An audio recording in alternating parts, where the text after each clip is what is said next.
파티마에 나타난 성모 마리아의 예언. 안녕하세요. 미스테리함 채널에 오신 것을 진심으로 환영합니다. 여러분들은 파티마의 예언에 대하여 들어보신 적이 있으신가요? 물론 미스테리에 조금만 관심이 있으신 분들이라면 교과서처럼 이미 수십 번은 정독하셨을 만큼 유명한 예언 중에 하나일 것입니다. 그러나 그 사건에 대하여 자세히 모르시는 분들을 위하여 영상을 만들어 보았습니다. 자, 그럼 오늘의 영상을 시작하겠습니다. 1917년 포르투갈의 파티마라는 작은 마을에 루시아, 프란시스코, 자신타라는 3명의 아이들 앞에 성모 마리아가 나타나 3가지 예언을 전해주었다고 합니다. 훗날 로마 카톨릭의 교황이 성모 마리아의 출현을 공식 인정한 사건입니다. 당시 교황은 3번째 예언서를 확인하고 그 충격적인 내용에 그 자리에서 실신까지 했다는 이야기는 매우 유명합니다. 물론 진짜로 실신을 했는지는 모르겠지만 그만큼 무시무시한 예언이었다는 것을 암시하는 부분이 아니었을까 하는 생각을 해보았습니다.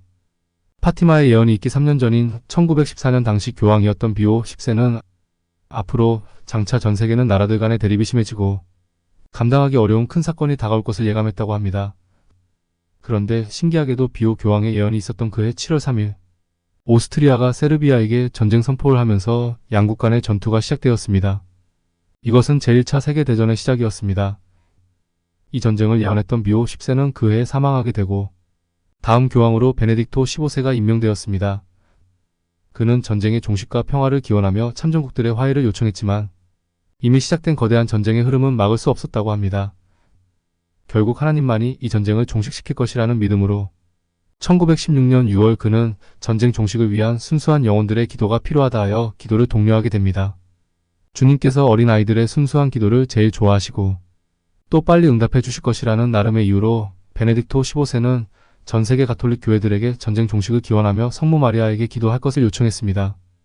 이렇게 해서 가톨릭 역사상 유례없는 기도의 십자군이 결성되었습니다.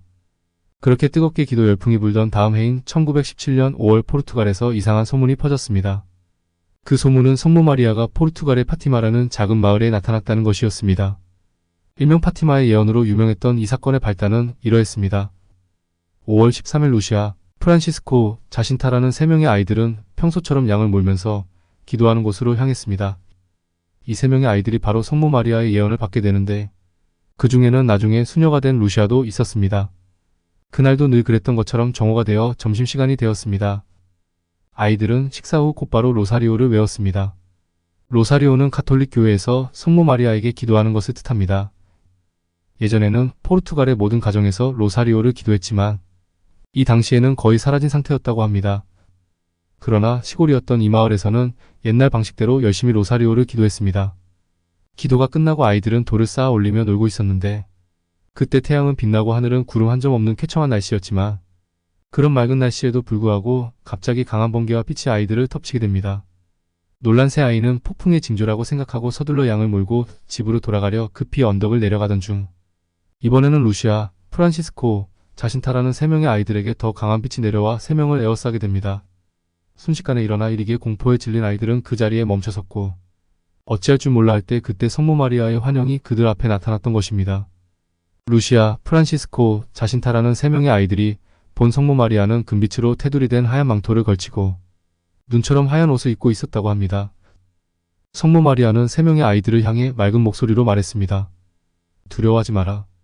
나는 천국에서 왔노라며 자신이 성모 마리아라고 밝히면서 아이들을 안심시켰다고 합니다. 이것이 파티마에서 성모 마리아 출현의 시작이었습니다.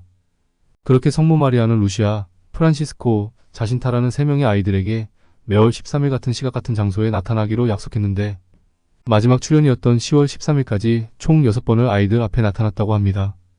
그중 주목할 것은 3번째 출현이었던 7월 13일의 성모 마리아의 메시지였는데 이때 인류에 대한 대경고가 포함된 3가지 예언을 아이들에게 전해주었다고 합니다. 그렇다면 루시아, 프란시스코, 자신타라는 3명의 아이들에게 성모 마리아가 했다는 첫 번째 예언은 무엇이었을까요? 당시 제1차 세계대전이 곧 끝날 것이라는 것이었습니다. 그 예언은 다음 해에 실현되었습니다.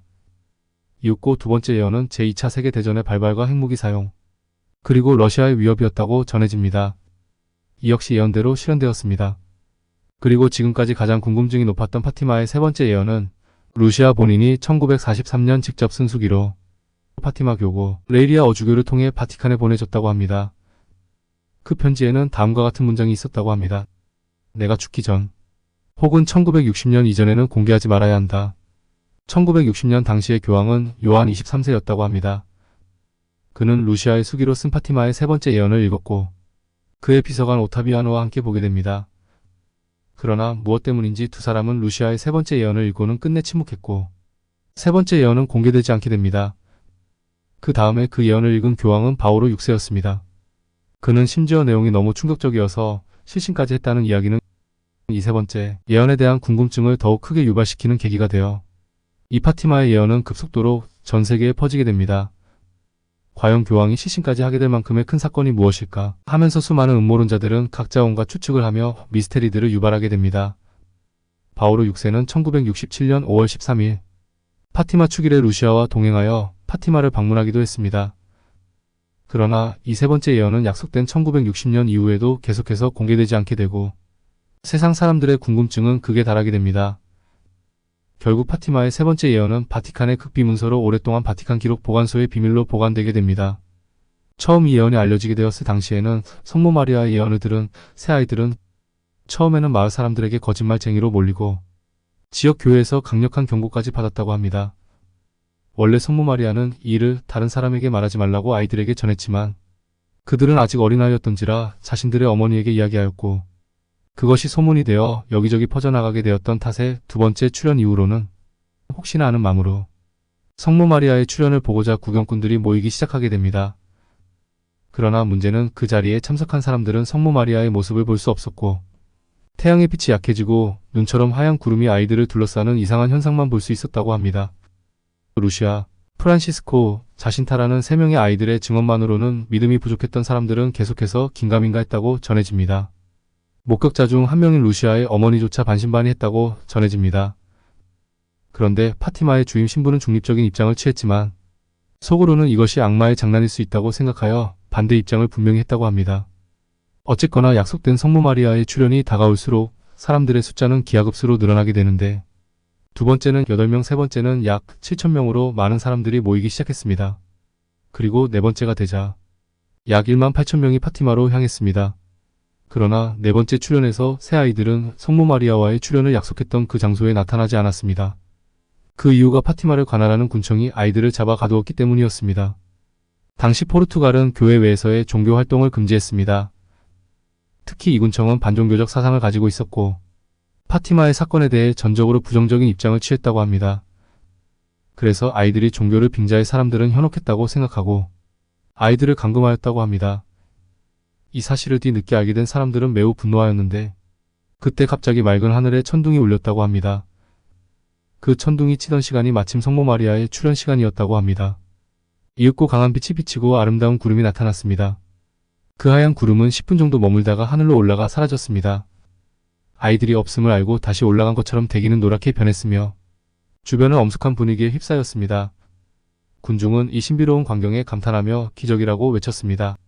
한편 새 아이들은 감옥에서 무서운 시간을 보내야만 했습니다. 군청은 아이들이 있지도 않은 이야기를 꾸며내어 거짓말을 했다고 믿었고 자신들의 잘못을 자백하지 않으면 가만두지 않겠다고 협박까지 하였다고 합니다. 그러나 아이들의 주장은 일관되었기에 동네 사람들의 시위도 있던 터라 더 이상의 문제를 만들기 두려움에 군청은 결국 포기하고 새 아이들을 풀어줄 수밖에 없었다고 합니다. 그 일이 있고 3일 후인 8월 13일 아이들은 다시 성모 마리아의 출연을 받았습니다. 출연지에서 약 1km 떨어진 오자리노스라는 곳이었습니다. 양을 지키던 아이들 앞에 성모 마리아가 나타나 이렇게 말했습니다. 죄인들을 위해 기도하세요. 많은 영혼이 지옥으로 떨어지고 있습니다. 성모 마리아의 말을 들은 아이들은 즉시 기도할 것을 약속했습니다. 그리고 이 출연을 모두가 믿도록 기적을 일으켜 달라고 부탁했습니다. 성모 마리아는 그 소원을 들어주겠다고 약속하게 됩니다. 마지막 만남이 있을 10월 13일에 기적을 일으키겠다고 약속했습니다. 이 사실은 사람들에게 곧 알려졌고 사람들은 어떤 기적이 일어날지 기대하며 소문을 내기 시작했습니다. 그날이 다가왔습니다. 이미 파티마의 사건은 입소문과 신문 보도로까지 알려져 있었기 때문에 파티마에는 기적을 보기 위해 찾아온 사람들로 가득했습니다. 성모 마리아가 보여준 기적을 보기 위하여 신문사들도 기자단을 파견했습니다. 신앙 깊은 사람들은 파티마로 향하는 길을 걸으면서 로사리오를 외웠고 때로는 성가를 부르기도 했습니다. 순례자와 호기심 많은 사람들의 무리는 적어도 7만 명에서 10만 명에 달했다고 합니다. 그런데 그날은 전날부터 비가 내리기 시작해 성모 마리아의 출현 시간이 될 때까지도 멈추지 않았다고 합니다. 그로 인해 출현지는 비에 젖은 땅으로 온통 진흙탕이 되었습니다. 진흙을 헤치고 새 아이들은 출현지에 겨우 도착했습니다. 그날은 추운 날이었습니다. 그럼에도 불구하고 사람들은 비 속에서 열심히 로사리오를 외쳤습니다. 기도가 계속되는 동안 루시아가 외쳤습니다. 우산을 접으세요.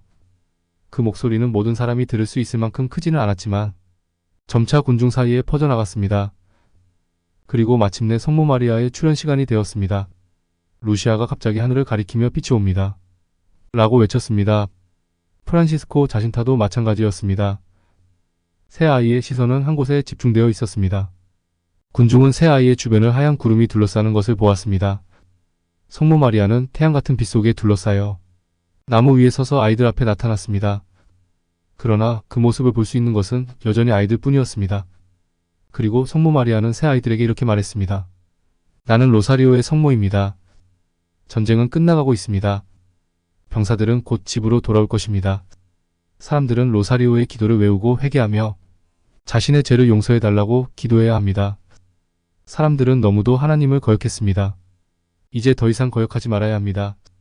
성모 마리아는 이곳에 성당을 세워달라고 말했다고 합니다. 그리고는 하늘을 향해 사라졌다고 합니다. 그때 루시아가 대중을 향해 소리쳤습니다. 태양을 보세요. 군중은 일제히 태양을 바라보았습니다.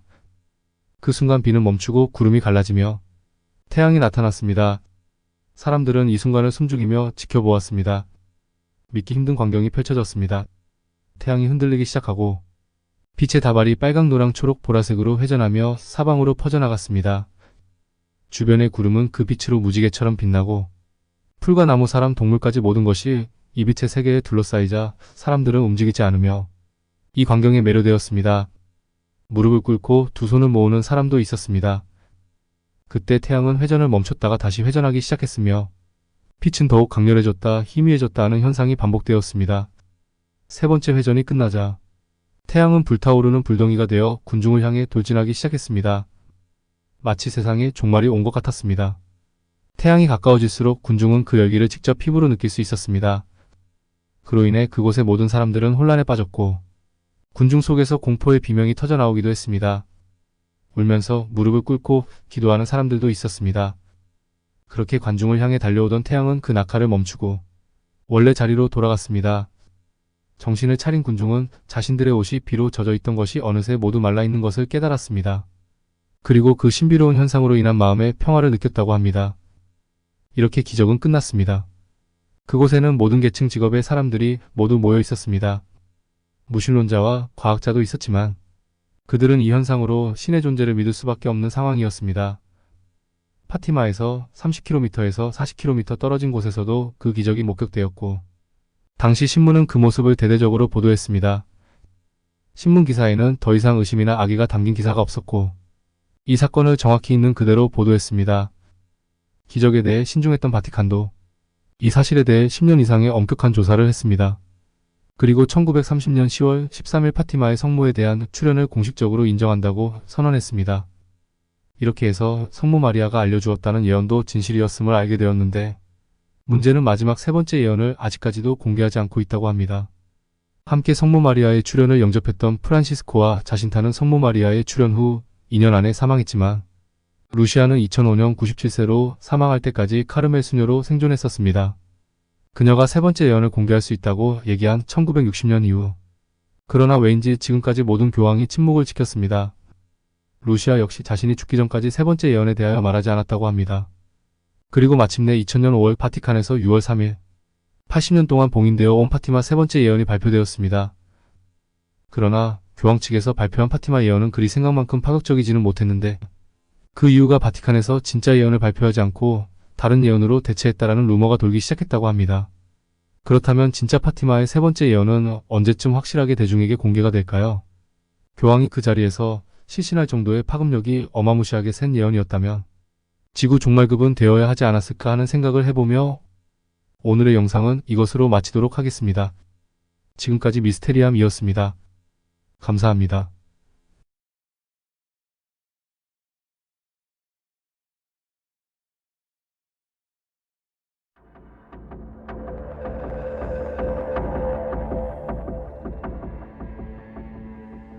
존 뉴브로의 오페스 예언.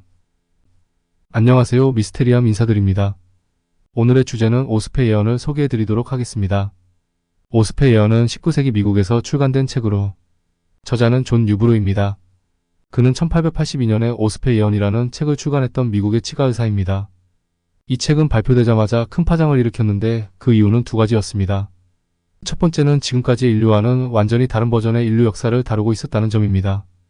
우리가 지금껏 배웠던 인류의 역사는 다윈의 진화론을 기본으로 하여 BC 5000년 그러니까 45억 년이라는 지구의 역사에서 먼지 한 톨만큼의 짧은 역사를 우리는 지금껏 인류의 역사라고 배웠습니다. 그런데 뉴브로의 책에서 다루고 있는 역사는 지금껏 배웠던 역사를 통째로 뒤흔들 만큼의 새로운 틀의 지구 역사를 기록했다는 점으로 당시 커다란 파장을 일으켰다고 합니다.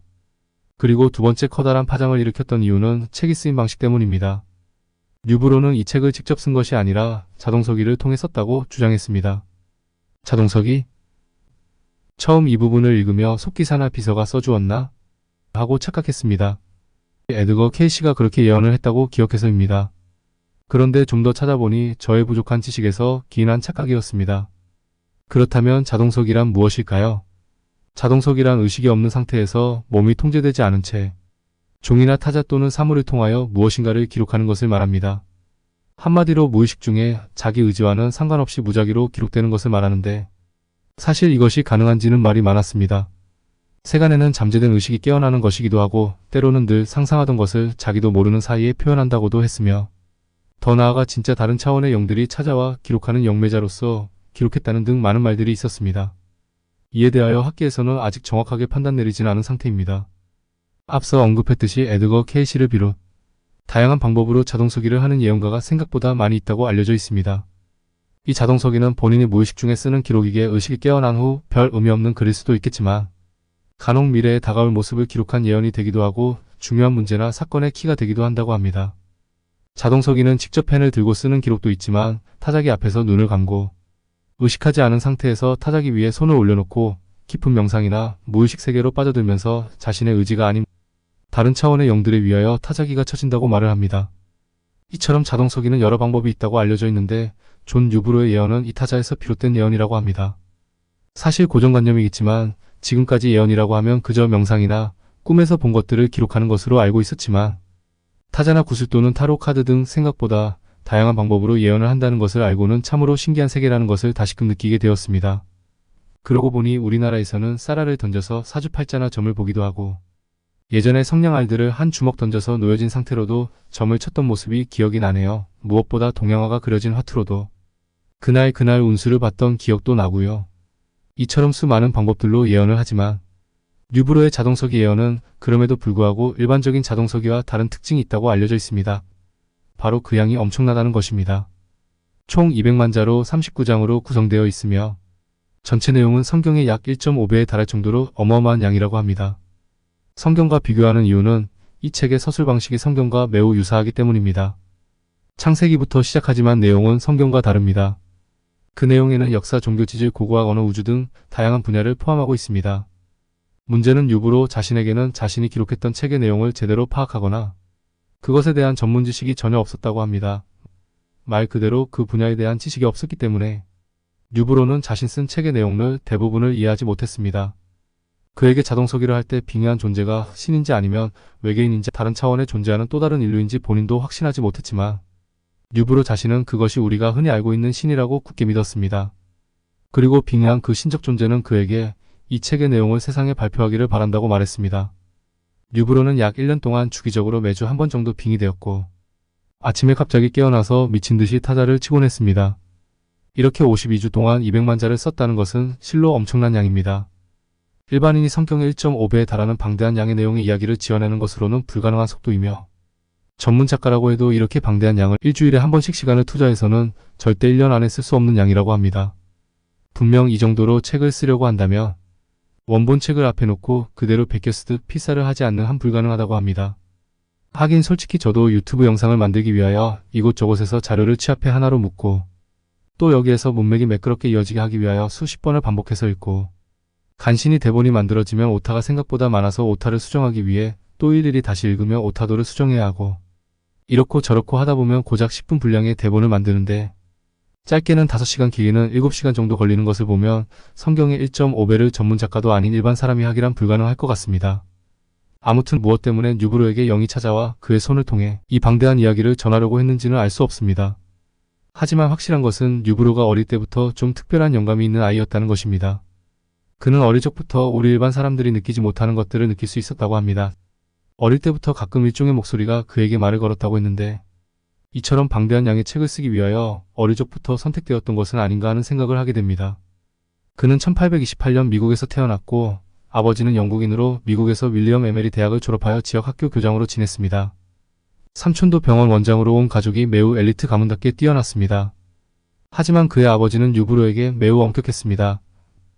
뉴브로가 실체가 없는 영의 목소리를 들을 수 있다는 것을 전혀 믿지 않았다고 합니다. 그가 아버지께 목소리를 들었다고 말할 때마다 아버지는 채찍으로 때리며 절대 다시는 그런 말을 하지 못하게 강하게 경고를 주었습니다. 외부의 목소리를 들었다고 말하면 가문에 해가 될 것이라고 생각했고 무엇보다 아이가 의지가 약하다고 생각했기 때문입니다. 아버지의 매질 때문에 그는 어릴 때부터 자신의 능력을 봉인하고 목소리가 들려도 아무에게도 말하지 않았다고 했습니다.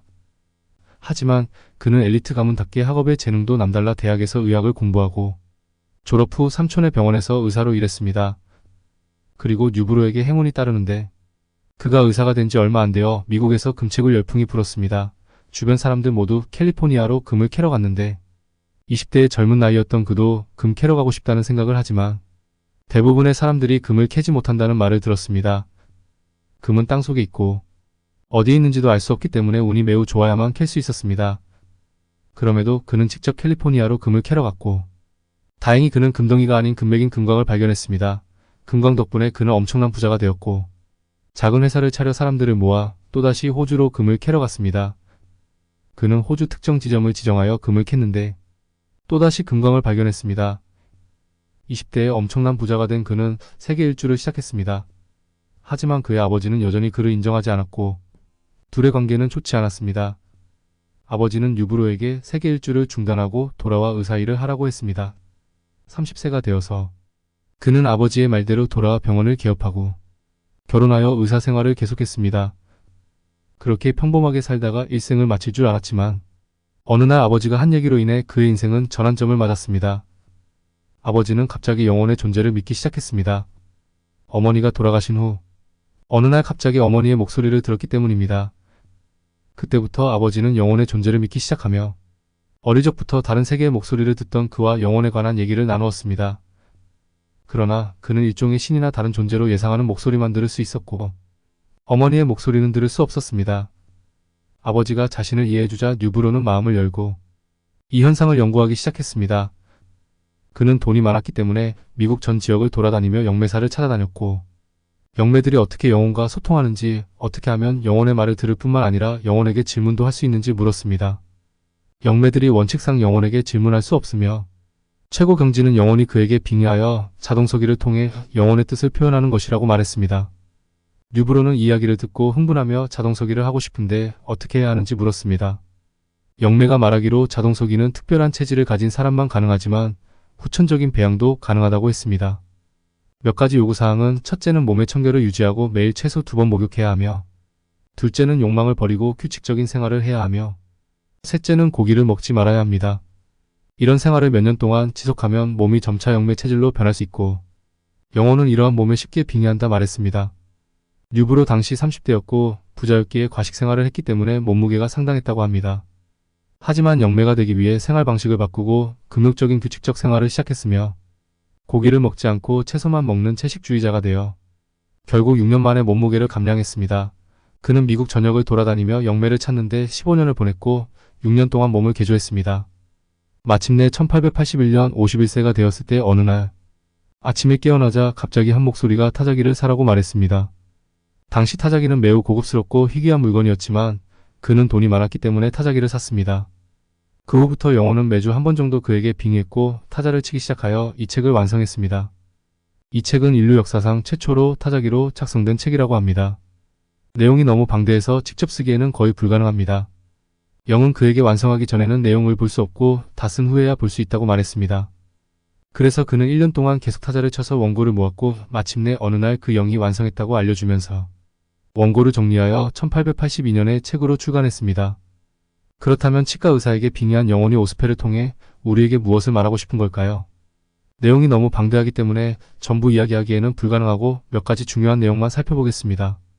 이 책에는 아주 흥미롭게도 우주와 지구는 어떻게 형성되었는지, 인류는 어떻게 나타났는지, 인간의 삶은 무엇을 위한 것인지, 사람은 왜 죽게 되는지 등등 다양한 주제에 대한 해석이 담겨 있습니다. 먼저 책의 내용에 따르면 이 세상에는 두 가지 존재만 있다고 합니다. 하나는 S라고 불리는 정신체이며 특징은 눈에 보이지 않지만 매우 강한 에너지를 가지고 있습니다. 다른 하나는 코퍼럴이라고 불리는 물질이며 정신체와는 정반대로 눈에 보이지만 에너지가 매우 약합니다. 따라서 우리에게 보이는 세상은 모두 코퍼럴 물질로 이루어져 있고 우리 눈에 보이지 않는 소위 말하는 영혼, 천사신 등은 모두가 S입니다. 또한 이 책에 따르면 세상은 세 개로 나뉘는데 첫 번째 세계는 유형입니다. 모든 쿠퍼가 이 세계에 존재하고 흔히 물질 세계라고 불리며 우리가 살고 있는 세계를 뜻합니다. 우리에게 보이는 유일한 세계이기도 합니다. 두 번째와 세 번째 세계는 모두 S형체로 구성되어 있으며 우리 눈에는 보이지 않습니다. 다만 이 두 세계의 차이는 밀도의 차이에 있다고 합니다. 정리하자면 세 개의 층이 있는데 가장 아래층인 우리가 사는 세상의 밀도가 가장 높다고 합니다. 위로 올라갈수록 밀도가 낮은데 이 밀도가 낮을수록 S들의 존재가 살지만 그들 간에도 등급이 따로 있어 2층과 3층으로 나뉜다는 것입니다. 이 말인즉 우리가 흔히 말하는 3계를 뜻하기도 합니다. 가장 높은 층의 S들은 2층에 존재한다는 S들보다 훨씬 업그레이드된 영적 존재들이라고 보면 될 것 같습니다. 물론 이 책에서는 세상의 모든 이치를 담고 있다고 알려져 있는데 그 양이 너무 방대하고 엄청나 전부 소개해드릴 수는 없을 듯하여 책의 내용을 간략하게 정리하고 마치도록 하겠습니다. 첫 번째, 우주의 기원과 구조. 에스퍼는 우주의 기원과 구조에 대한 설명을 제공합니다. 이 책은 여러 영적 존재들과 그들이 인간 세계와 상호작용하는 방식을 설명합니다. A. 우주의 기원. 뉴브로는 우주가 영적 존재들의 창조 활동으로 시작되었다고 설명합니다. 그는 이 존재들을 에테리온 또는 하이저라고 부릅니다. 이 영적 존재들은 신가드과 같은 역할을 하며 이들은 우주의 법칙과 질서를 정립하고 유지합니다. 우주는 여러 차원과 계층으로 나뉘어 있으며 각 차원은 특정 영적 존재들에 의해 관리됩니다. B. 우주의 구조. 우주는 물질계와 비물질계로 구성되어 있습니다. 물질계는 우리가 인식할 수 있는 물리적 세계를 포함하며 비물질계는 영적 세계를 포함합니다. 비물질계는 여러 층으로 나뉘어 있으며 각 층은 다양한 영적 존재들이 거주하고 활동하는 공간입니다.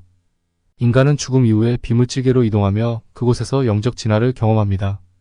이 과정에서 영적 존재들과 상호작용하며 새로운 깨달음을 얻습니다. C. 영적 존재와 인간의 상호작용. 뉴브로에 따르면 영적 존재들은 인간의 삶에 깊숙이 관여하며 인간이 영적으로 성장하고 진화할 수 있도록 돕습니다. 이들은 종종 인간에게 메시지를 전달하거나 영감을 주며 인간이 더 높은 차원의 깨달음에 도달할 수 있도록 안내합니다. 인간은 명상이나 영적 수련을 통해 이 영적 존재들과 교신할 수 있으며 이를 통해 더 높은 진리와 지혜를 얻을 수 있습니다. 이러한 설명들은 뉴브로의 독특한 영적 세계관을 반영하고 있으며 그의 책 오스페는 이를 통해 독자들에게 새로운 관점을 제시하고자 합니다. 이 책은 복잡한 우주 구조와 영적 존재들의 역할을 설명하며 인간이 영적으로 성장할 수 있는 방법을 탐구합니다. 두 번째, 인류의 역사. 책은 고대 문명과 인류 역사의 영적 측면에 대해 상세하게 다룹니다. 여러 시대와 문화에서 영적 지도자들이 나타나고 그들이 인류에게 어떤 영향을 미쳤는지 설명합니다. 여기에는 부처, 예수, 공자와 같은 인물들이 그들의 가르침을 통해 사회적 변화를 이끌었습니다. 세 번째, 영적 진화. 뉴브로는 인간의 영혼이 여러 생을 거치며 진화한다고 주장합니다. 이 과정에서 영적 성장과 깨달음이 중요하다고 강조합니다. 결국 환생을 통하여 자신을 완성시킨다고 주장했습니다. 네 번째, 예언. 오스페는 미래에 대한 예언도 포함되어 있습니다. 뉴브로는 인류가 영적 깨달음을 통해 더 나은 사회를 구축할 것이라고 예언합니다. 그는 또한 자연재해, 사회적 변화, 그리고 영적 각성의 시대가 올 것이라고 예언했습니다. 다섯 번째, 윤리와 도덕. 책은 인간이 따라야 할 윤리적 원칙과 도덕적 가르침을 제시합니다. 이는 사랑, 자비, 그리고 진실성을 강조하며 모든 존재가 서로 연결되어 있다는 개념을 포함합니다. 뉴브로의 예언은 주로 인류의 영적 각성과 진화에 초점을 맞추고 있습니다. 그는 인류가 점차적으로 더 높은 영적 상태로 나아갈 것이라고 믿었습니다. 이 과정에서 사회적, 정치적 변화가 일어나며 궁극적으로는 더 평화롭고 조화로운 세상이 도래할 것이라고 예언했습니다. 오스페는 당시에는 논란이 많았지만 오늘날에도 일부 영적 탐구자들 사이에서 연구되고 있는 중요한 문서입니다. 오늘도 새로운 미스테리를 전해드리고자 나름 노력은 했지만 역시나 난해하고 많이 어렵다는 생각을 합니다. 그럼에도 조금씩 지식도 쌓이고 좀 더 성장해가는 미스테리함이 되는 과정이라고 여기며 오늘의 영상을 마치도록 하겠습니다. 감사합니다.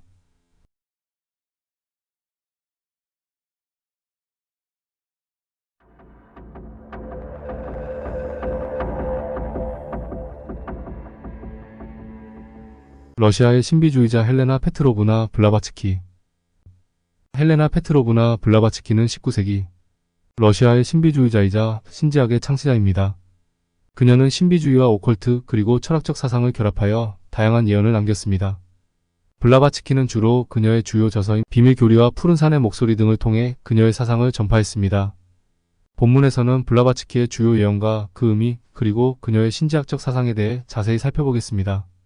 헬레나 페트로브나 블라바츠키는 1831년 8월 12일 러시아 제국의 에카테리노슬라프 현재의 우크라이나 드니프로에서 태어났습니다.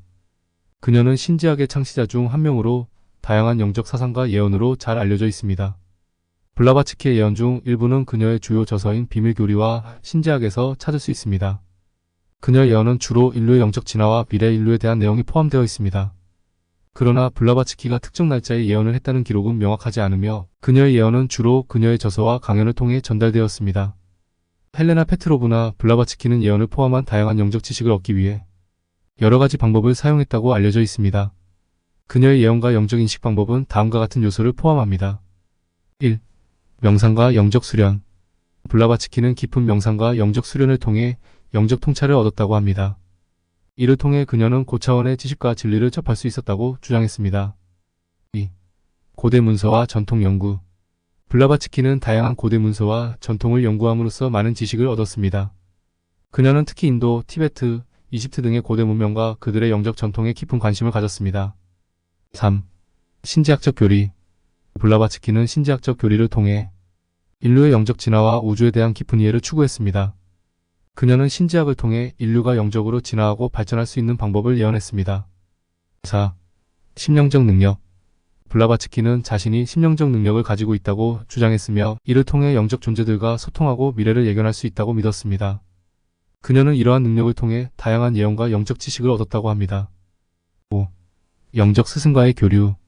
블라바츠키는 자신이 영적 스승들, 특히 마하트마로 알려진 고차원의 스승들과 교류를 했다고 주장했습니다. 이러한 스승들로부터 그녀는 많은 영적 지식과 예언을 전수받았다고 합니다. 이러한 교류 방법은 일반적으로 다음과 같은 방식으로 이루어졌다고 전해집니다. 1. 텔레파시. 블라바츠키는 마하트마들과 텔레파시를 통해 소통했다고 주장했습니다. 그녀는 이 영적 스승들이 먼 거리에서도 정신적인 메시지를 보내고 또 그것들을 받을 수 있는 능력을 가지고 있었다고 믿었습니다. 2. 명상과 심령적 상태. 깊은 명상과 심령적 수련을 통해 블라바츠키는 마하트마들과 접촉할 수 있는 상태에 도달했다고 합니다. 이 과정에서 그녀는 영적 세계와 통합된 상태로 들어가 마하트마들의 지혜와 지식을 받을 수 있었습니다. 3. 환영과 비전. 블라바츠키는 때때로 마하트마들이 환영이나 비전 형태로 나타나 직접적인 가르침을 주었다고 주장했습니다. 이러한 비전은 명상 중이나 깨어있는 상태에서도 발생할 수 있었다고 합니다. 4. 편지와 문서.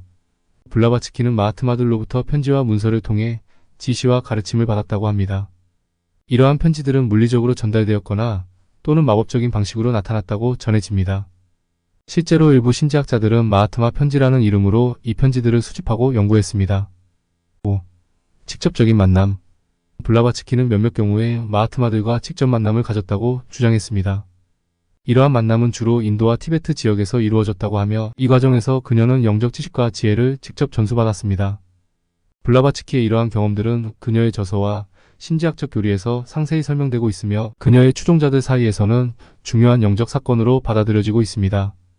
하지만 이러한 주장들은 과학적으로 검증된 것은 아니며 많은 사람들이 이를 신화나 전설로 간주하기도 합니다. 헬레나 페트로브나 블라바츠키의 예언 방법은 주로 이러한 영적 수련과 심령적 능력 그리고 고대 지식과의 결합을 통해 이루어졌다고 할 수 있습니다. 그녀의 접근 방식은 매우 복합적이며 신지학적 교리와 심령적 탐구를 통해 인류의 영적 진화와 미래를 예견하려는 시도가 중심에 있었습니다. 그렇다면 헬레나 블라바츠키의 주요 예언을 알아보겠습니다. 1. 인류의 진화. 블라바츠키는 인류가 5번째 뿌리 인종에 속해 있으며 6번째와 7번째 뿌리 인종이 미래에 등장할 것이라고 예언했습니다.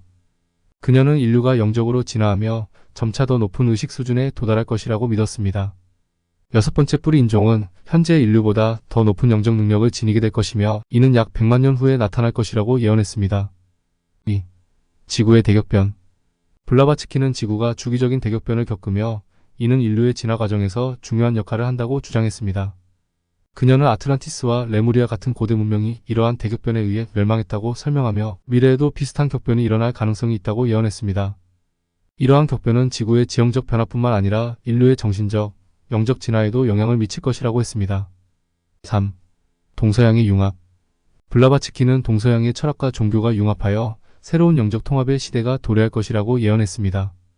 그녀는 동양의 영적 지혜와 서양의 과학적 지식이 결합하여 인류가 더 높은 의식 수준에 도달할 수 있을 것이라고 믿었습니다. 이는 인류가 분열과 갈등을 극복하고 하나의 공동체로서 협력하고 조화롭게 살아가는 미래를 의미합니다. 4. 과학과 영성의 통합. 블라바츠키는 과학과 영성이 서로 대립하는 것이 아니라 오히려 서로 보완하며 함께 발전할 것이라고 예언했습니다. 그녀는 과학이 물질적 세계를 탐구하는 데 중점을 두는 반면 영성은 정신적 세계와 의식의 본질을 탐구한다고 보았습니다. 미래에는 과학과 영성이 통합되어 보다 완전한 이해와 지혜를 얻을 수 있을 것이라고 주장했습니다. 5. 새로운 지도자의 출현. 블라바츠키는 미래에 새로운 영적 지도자가 출현하여 인류를 이끌 것이라고 예언했습니다. 이 지도자는 높은 영적 능력을 지니고 있으며 인류에게 새로운 영적 진리를 전파하고 인류가 더 높은 의식 수준에 도달하도록 도울 것입니다. 이는 예수나 붓다와 같은 과거의 위대한 영적 지도자들과 유사한 역할을 할 인물을 의미합니다. 이렇게 그녀의 예언을 알아보았습니다. 그렇다면 그녀가 책이나 강의에서 주장했던 그녀의 신념이었던 신지학적 사상은 무엇이 있는지 알아보겠습니다. 블라바츠키의 신지학적 사상은 다양한 철학적, 종교적 전통을 결합한 복합적인 체계입니다. 그녀는 모든 종교와 철학이 궁극적으로 동일한 진리를 추구한다고 믿었으며 이를 바탕으로 신지학을 발전시켰습니다.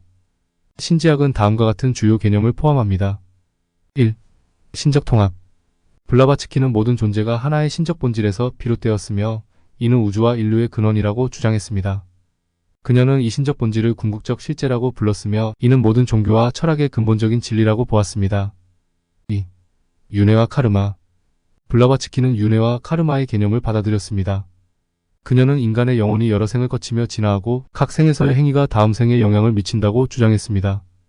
이는 인류가 점차 더 높은 의식 수준에 도달하도록 돕는 과정이라고 보았습니다. 3. 영적 진화. 블라바츠키는 인류가 물질적 세계에서 영적 세계로 진화하는 과정을 거치고 있다고 믿었습니다. 그녀는 이 과정을 통해 인류가 점차 더 높은 의식 수준에 도달하게 되며 이는 영적인 깨달음과 자아 실현을 의미한다고 보았습니다. 4. 비밀교리. 블라바츠키는 고대의 비밀교리가 현대에도 여전히 존재하며 이는 인류의 영적 진화를 돕기 위해 전해져 내려온 것이라고 주장했습니다. 그녀는 이 비밀교리를 통해 인류가 더 높은 진리를 깨닫고 영적 성장과 발전을 이룰 수 있다고 믿었습니다. 지금까지 헬레나 페트로브나 블라바츠키의 예언과 신지학의 사상까지 알아봤습니다. 헬레나 페트로브나 블라바츠키는 신지학을 통해서도 인류의 영적 진화와 미래에 대한 다양한 예언을 남겼다고 합니다. 그녀의 사상은 동서양의 철학과 종교를 융합하여 인류가 더 높은 의식 수준에 도달할 수 있는 길을 제시합니다. 블라바츠키의 예언은 주로 인류의 영적 진화와 지구의 대격변, 과학과 영성의 통합, 새로운 영적 지도자의 출현 등을 다루고 있습니다. 이러한 예언은 현대에도 많은 사람들에게 영감을 주며 인류가 더 나은 미래를 향해 나아갈 수 있도록 돕고 있습니다. 헬레나 페트로브나 블라바츠키가 남긴 예언 중 구체적이고 세밀한 내용으로 실현된 것으로 널리 인정된 사례는 드물다고 할 수 있습니다. 그녀의 많은 예언은 상징적이고 철학적인 성격이 강하여 현대의 사건들과 직접적으로 연결짓기 어려운 경우가 많습니다. 그러나 일부 신지학자들과 지지자들은 그녀의 예언이 맞았다고 주장하는 사례들이 있습니다. 여기 몇 가지 예를 들어보겠습니다. 1. 과학의 발전. 블라바츠키는 전자기파와 관련된 과학적 발견이 있을 것이라고 예언했습니다. 그녀는 자신의 저서에서 숨겨진 힘과 에테르에 대해 언급했으며 이는 나중에 전자기파와 관련된 과학적 발견과 연결될 수 있다고 주장됩니다. 2. 대전쟁. 블라바츠키는 19세기 후반에 유럽에서 큰 전쟁이 일어날 것이라고 예언했습니다. 이는 나중에 제1차 세계대전과 일치한다고 해석하는 사람들도 있습니다. 3. 에너지의 발견. 블라바츠키는 미래의 새로운 형태의 에너지가 발견될 것이라고 예언했습니다. 이는 방사능의 발견과 원자력의 발전으로 해석될 수 있습니다. 위의 사례들은 블라바츠키의 예언을 긍정적으로 해석한 예들입니다. 그러나 이러한 해석은 주관적일 수 있으며 많은 사람들은 그녀의 예언이 모호하고 추상적이라고 생각합니다. 따라서 블라바츠키의 예언 중에서 구체적이고 세밀한 내용을 맞춘 사례를 단정적으로 말하기는 어렵습니다. 그럼에도 블라바츠키 그녀의 예언으로 많은 지혜를 얻었다고 하는 사람들이 많은 만큼 그저 세상을 혹세무미하게 현혹하려 했던 예언가는 아니었던 것 같습니다. 나름 세상에 좋은 빛과 영향을 주었다고 생각됩니다. 오늘은 이렇게 아는 사람들만 안다는 러시아의 헬레나 페트로브나 블라바츠키의 예언과 신지학의 사상에 대하여 소개해드렸습니다. 그저 단순한 것을 좋아하는 제 입장에서는 살짝 난해하고 어려웠다고 생각되는데 여러분들은 어떻게 시청하셨는지 궁금하네요. 오늘의 영상은 이것으로 이만 마치도록 하겠습니다. 감사합니다.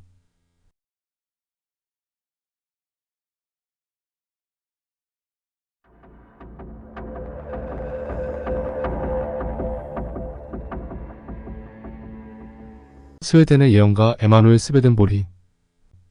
에마누엘 스베덴보리는 1688년 1월 29일 스웨덴 스톡홀름에서 태어난 철학자, 신학자, 과학자 그리고 신비주의자입니다. 그는 18세기 유럽에서 다양한 학문 분야에서 활동했으며 특히 그의 영적인 경험과 예언으로 유명합니다. 스베덴보리는 1709년 웁살라 대학교에서 교육을 받았으며 이후 유럽 국가를 여행하며 과학과 철학에 대한 연구를 계속했습니다. 그는 광범위한 주제에 대해 저술했으며 특히 과학과 기술 분야에서 많은 기여를 했습니다. 1716년부터 1744년까지 그는 스웨덴의 광산청에서 일하며 다양한 과학적 발견을 하였고 그 중에는 지질학, 물리학, 광물학 등이 포함됩니다. 스베덴보리는 또한 해부학과 생리학에도 깊은 관심을 가졌습니다. 그는 인간의 뇌와 신경기에 대한 연구를 통해 여러 논문을 발표했으며 그의 연구는 당시 과학계에서 큰 주목을 받았습니다. 1734년에 철학적 및 광물학적 관점에서 펴낸 그의 저서 오페라 필로소피카 인 미네랄리아는 광물학과 금속학에 대한 포괄적인 연구서로 이 책에서 그는 자연현상을 설명하기 위해 기계적 철학을 적용하려 했습니다. 과학에서의 그의 업적 외에도 스베덴보리는 철학에서도 중요한 인물로 평가받습니다. 그는 데카르트의 기계론적 세계관과 뉴턴의 물리학에 영향을 받았으나 이를 넘어서는 자신의 독자적인 철학적 체계를 구축하려 했습니다. 그의 철학적 저작 중 하나인 1734년에 발간한 프린키피아는 우주의 기원과 구조를 설명하는 내용을 담고 있으며 이는 그가 물리학과 형이상학을 통합하려 했음을 보여줍니다. 지금까지 그가 철학자나 과학자로서의 행보를 보여주었다면 이제부터는 그가 신학자 그리고 예언가로서의 길을 걷기 시작했던 이야기를 하겠습니다. 스베덴보리는 1745년경부터 신비로운 영적 경험을 하기 시작했다고 주장했습니다. 그는 천사들과의 대화, 천국과 지옥 방문 등의 경험을 통해 신의 계시를 받았다고 믿었습니다. 이러한 경험을 바탕으로 그는 성경을 해석하는 새로운 방법을 제시했으며 그의 사상은 스웨덴보르그파 교회라는 신학적 운동을 일으켰습니다. 그의 신학적 저서 중 대표적인 것은 1758년에 발표한 천국과 지옥에 관한 책과 1763년에 발표했던 신적 사랑과 지혜, 그리고 1764년에 발표한 신적 섭리 등이 있습니다. 이들 저서에서 스베덴보리는 영적 세계와 인간의 내면에 대한 깊이 있는 통찰을 제공합니다. 그는 성경을 문자 그대로 해석하기보다는 상징적, 영적으로 해석해야 한다고 주장했으며 이러한 그의 해석 방식은 많은 이들에게 큰 영향을 미쳤습니다. 스베덴보리는 그의 저서와 강연을 통해 여러 가지 예언을 했다고 알려져 있습니다. 그 중에는 개인적인 계시와 종말에 대한 예언이 포함되어 있습니다. 그러나 그의 예언들은 주로 영적, 상징적 해석을 필요로 하며 명확한 미래 사건의 예언보다는 신학적 메시지 전달에 중점을 두고 있습니다. 계시와 종말에 대한 예언은 다양한 종교와 철학에서 중요한 주제로 다루어져 왔습니다. 많은 전통에서 계시는 신이나 초자연적인 존재가 인간에게 전달하는 메시지로 해석되며 종말은 세상의 끝이나 큰 변화를 의미합니다. 기독교에서는 요한계시록이 대표적인 종말 예언서로 여기에는 일곱인 일곱 나팔, 일곱 대접의 재앙을 통해 세상의 끝과 심판의 날이 묘사되어 있습니다. 요한계시록은 상징적인 언어와 비유로 가득 차 있어 다양한 해석이 가능합니다. 예를 들어 짐승의 수 666처럼 많은 해석을 낳았으며 이를 통해 특정 인물이나 세력의 등장을 예고하는 것으로 보기도 합니다. 이슬람에서도 종말에 대한 예언이 존재합니다. 이슬람의 종말론은 마흐디의 출현, 예수의 재림, 다자알의 등장, 그리고 대심판일로 구성됩니다. 마흐디는 정의와 평화를 가져올 지도자로 예수는 다자알을 물리치고 진리를 회복하는 역할을 합니다. 힌두교와 불교에서도 각각 칼리 유가와 마이트레아의 출현을 통해 종말과 새로운 시대의 도래를 예견합니다. 이러한 예언들은 단순히 미래의 사건을 예고하는 것에 그치지 않고 현재의 삶에 대한 경고와 교훈을 담고 있습니다. 종말에 대한 예언은 인간의 도덕적, 영적 상태를 점검하고 더 나은 삶을 살아갈 수 있도록 촉구하는 메시지를 전달합니다. 이는 각 개인이 자신의 행동과 선택에 대해 책임을 지고 공동체와 자연을 존중하며 살아가도록 이끄는 중요한 가르침을 포함하고 있습니다. 종교적 예언 외에도 현대 사회에서는 환경 문제, 정치적 불안정, 경제적 위기 등을 통해 종말론적인 경고를 접할 수 있습니다. 이러한 경고들은 인간이 지속 가능한 미래를 위해 무엇을 해야 하는지에 대한 질문을 던지며 변화를 촉구합니다. 종말에 대한 예언은 결국 인간이 현재와 미래를 어떻게 살아가야 할지에 대한 깊은 성찰을 요구하는 중요한 주제입니다. 에마누엘 스웨덴보리의 예언이 보통 예언가들처럼 언제 어디서 어떻게 이루어질 것이다 라고 명확하게 예언을 하지는 않았습니다. 다만 그래도 그의 예언들을 자세히 들여다본다면 단박에 알 수 있는 지혜가 있다면 알 수 있을 것이라고 하는데, 저는 소개하는 입장인지라 그만한 지혜는 부족한 듯합니다. 그러니 이 부분에 있어서는 여러분들에게 각자 해석을 맡기도록 하고 그가 했던 예언들을 좀 더 구체적으로 요점 정리해서 소개해드리겠습니다. 1. 새로운 계시. 스웨덴보리는 기독교 신앙이 새로운 계시를 통해 갱신될 것이라고 예언했습니다. 그는 기독교의 기존 교리가 많은 부분에서 오해되고 왜곡되었다고 보았으며 새로운 계시를 통해 진정한 영적 의미가 드러날 것이라고 주장했습니다. 이 새로운 계시는 인간이 신과 더 가까워지고 더 깊은 영적 진리를 이해하게 할 것이라고 했습니다. 2. 영적 세계의 계시. 스웨덴보리는 천국과 지옥, 그리고 영적 세계에 대한 생생한 비전을 경험했다고 주장했습니다. 그는 이 비전을 통해 인간이 죽은 후에도 영원히 살아가며 각자의 영적 상태에 따라 천국이나 지옥으로 가게 된다고 했습니다. 이러한 계시는 인간이 현재의 삶에서 어떻게 살아야 하는지에 대한 중요한 통찰을 제공한다고 보았습니다. 3. 종말의 의미. 스웨덴보리는 종말을 전통적인 기독교 교리에서 말하는 세계의 물리적 종말로 보지 않았습니다. 대신 그는 종말을 영적 변화, 즉 인류의 영적 상태의 전환으로 해석했습니다. 그는 인간의 내면이 변화하고 더 높은 영적 깨달음에 도달함으로써 새로운 시대가 도래할 것이라고 예언했습니다. 4. 마지막 심판. 스웨덴보리는 마지막 심판을 물리적인 사건이 아닌 영적 사건으로 보았습니다. 그는 인간이 죽은 후 각자의 삶의 행위에 따라 심판을 받게 되며 이는 영적 세계에서 이루어진다고 했습니다. 이 심판은 천국과 지옥으로의 배정을 결정하며 각 개인의 영적 상태에 따라 달라진다고 보았습니다. 5. 새로운 교회의 도래. 스웨덴보리는 새 예루살렘이라는 새로운 교회가 세워질 것이라고 예언했습니다. 이 새로운 교회는 사랑과 지혜를 기반으로 하며 기존의 왜곡된 교리를 바로잡고 진정한 기독교 신앙을 회복할 것이라고 했습니다. 그는 이 교회가 인류의 영적 성숙과 더불어 발전할 것이라고 믿었습니다. 6.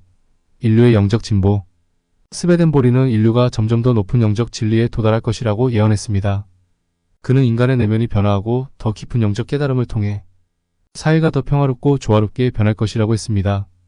이러한 변화는 개인의 노력과 신의 은혜로 이루어질 것이며 이는 종말의 중요한 부분이라고 보았습니다. 7. 성경의 새로운 해석. 스웨덴보리는 성경을 문자 그대로 해석하는 것이 아니라 그 내면의 영적 의미를 이해해야 한다고 주장했습니다. 그는 성경의 각 구절이 깊은 영적 진리를 담고 있으며 이를 통해 인간이 더 높은 영적 깨달음을 얻을 수 있다고 예언했습니다. 그의 해석 방법은 많은 주석서에서 확인할 수 있습니다. 8. 영적 전쟁. 스웨덴보리는 영적 세계에서 선과 악의 힘이 끊임없이 싸우고 있다고 보았습니다. 그는 이 영적 전쟁이 인간의 삶에도 영향을 미치며 각 개인이 선한 삶을 살기 위해 노력해야 한다고 했습니다. 종말은 이러한 영적 전쟁의 결과로 선이 궁극적으로 승리하는 것을 의미한다고 보았습니다. 9. 개인의 영적 각성. 스웨덴보리는 각 개인이 자신의 영적 상태를 자각하고 이를 개선하기 위해 노력해야 한다고 강조했습니다. 그는 개인의 영적 각성이 종말의 중요한 요소이며 이를 통해 더 나은 세상이 도래할 것이라고 예언했습니다. 10. 종말 이후의 삶. 스웨덴보리는 종말 이후에도 인간의 삶이 계속된다고 보았습니다. 그는 천국과 지옥에서의 삶이 현재의 행위에 따라 결정되며 인간이 영적 세계에서 영원히 살아간다고 했습니다. 이러한 믿음은 그가 경험한 영적 비전과 계시에서 비롯되었습니다. 에마누엘 스웨덴보리의 계시와 종말에 대한 예언은 단순한 예측을 넘어 인간의 내면적 변화와 영적 성숙을 강조합니다. 그의 사상은 오늘날에도 많은 사람들에게 영적 깨달음과 통찰을 제공하며 종교적, 철학적 탐구의 중요한 주제로 남아 있습니다. 스웨덴보리의 사상과 예언은 그의 시대뿐만 아니라 현대에도 다양한 학문적, 종교적 토론의 주제가 되고 있습니다. 그의 독특한 경험과 신학적 견해는 많은 사람들에게 영감을 주었으며 그의 저서는 여전히 많은 이들에게 읽히고 연구되고 있습니다. 스웨덴보리는 1772년에 생을 마감할 때까지 그의 생애 동안 다양한 학문 분야에서 활동하며 중요한 업적을 남겼습니다. 그의 과학적 연구는 당시의 기술 발전에 기여했으며 철학적 탐구는 새로운 사유의 방식을 제시했습니다. 또한 그의 신학적 저작과 영적 경험은 종교적, 신비주의적 논의에 큰 영향을 미쳤습니다. 스웨덴보리의 다재다능한 활동은 그를 18세기 유럽의 중요한 지성 중 하나로 자리매김하게 했습니다. 그의 유산은 오늘날에도 여전히 연구되고 있으며 다양한 학문적, 종교적 논의의 주제가 되고 있습니다. 오늘은 이렇게 1688년 스웨덴 스톡홀름에서 태어나 1772년생을 마감할 때까지 다방면으로 활동했던 에마누엘 스베덴보리에 대하여 알아보았습니다. 사실 위에도 언급했듯이 제게는 좀 난해한 부분이 많았지만 그럼에도 다양한 미스테리를 전달하고픈 욕심의 영상을 만들어 소개해드렸습니다. 앞으로도 꾸준히 좋은 영상을 만들도록 노력해야겠다는 다짐을 하며 오늘의 영상을 마치도록 하겠습니다. 감사합니다.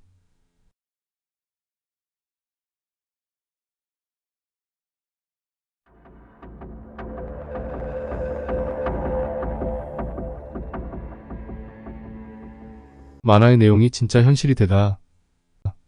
안녕하세요. 미스테리함 인사드립니다. 2025년 대한민국에도 거대한 광풍이 불듯합니다.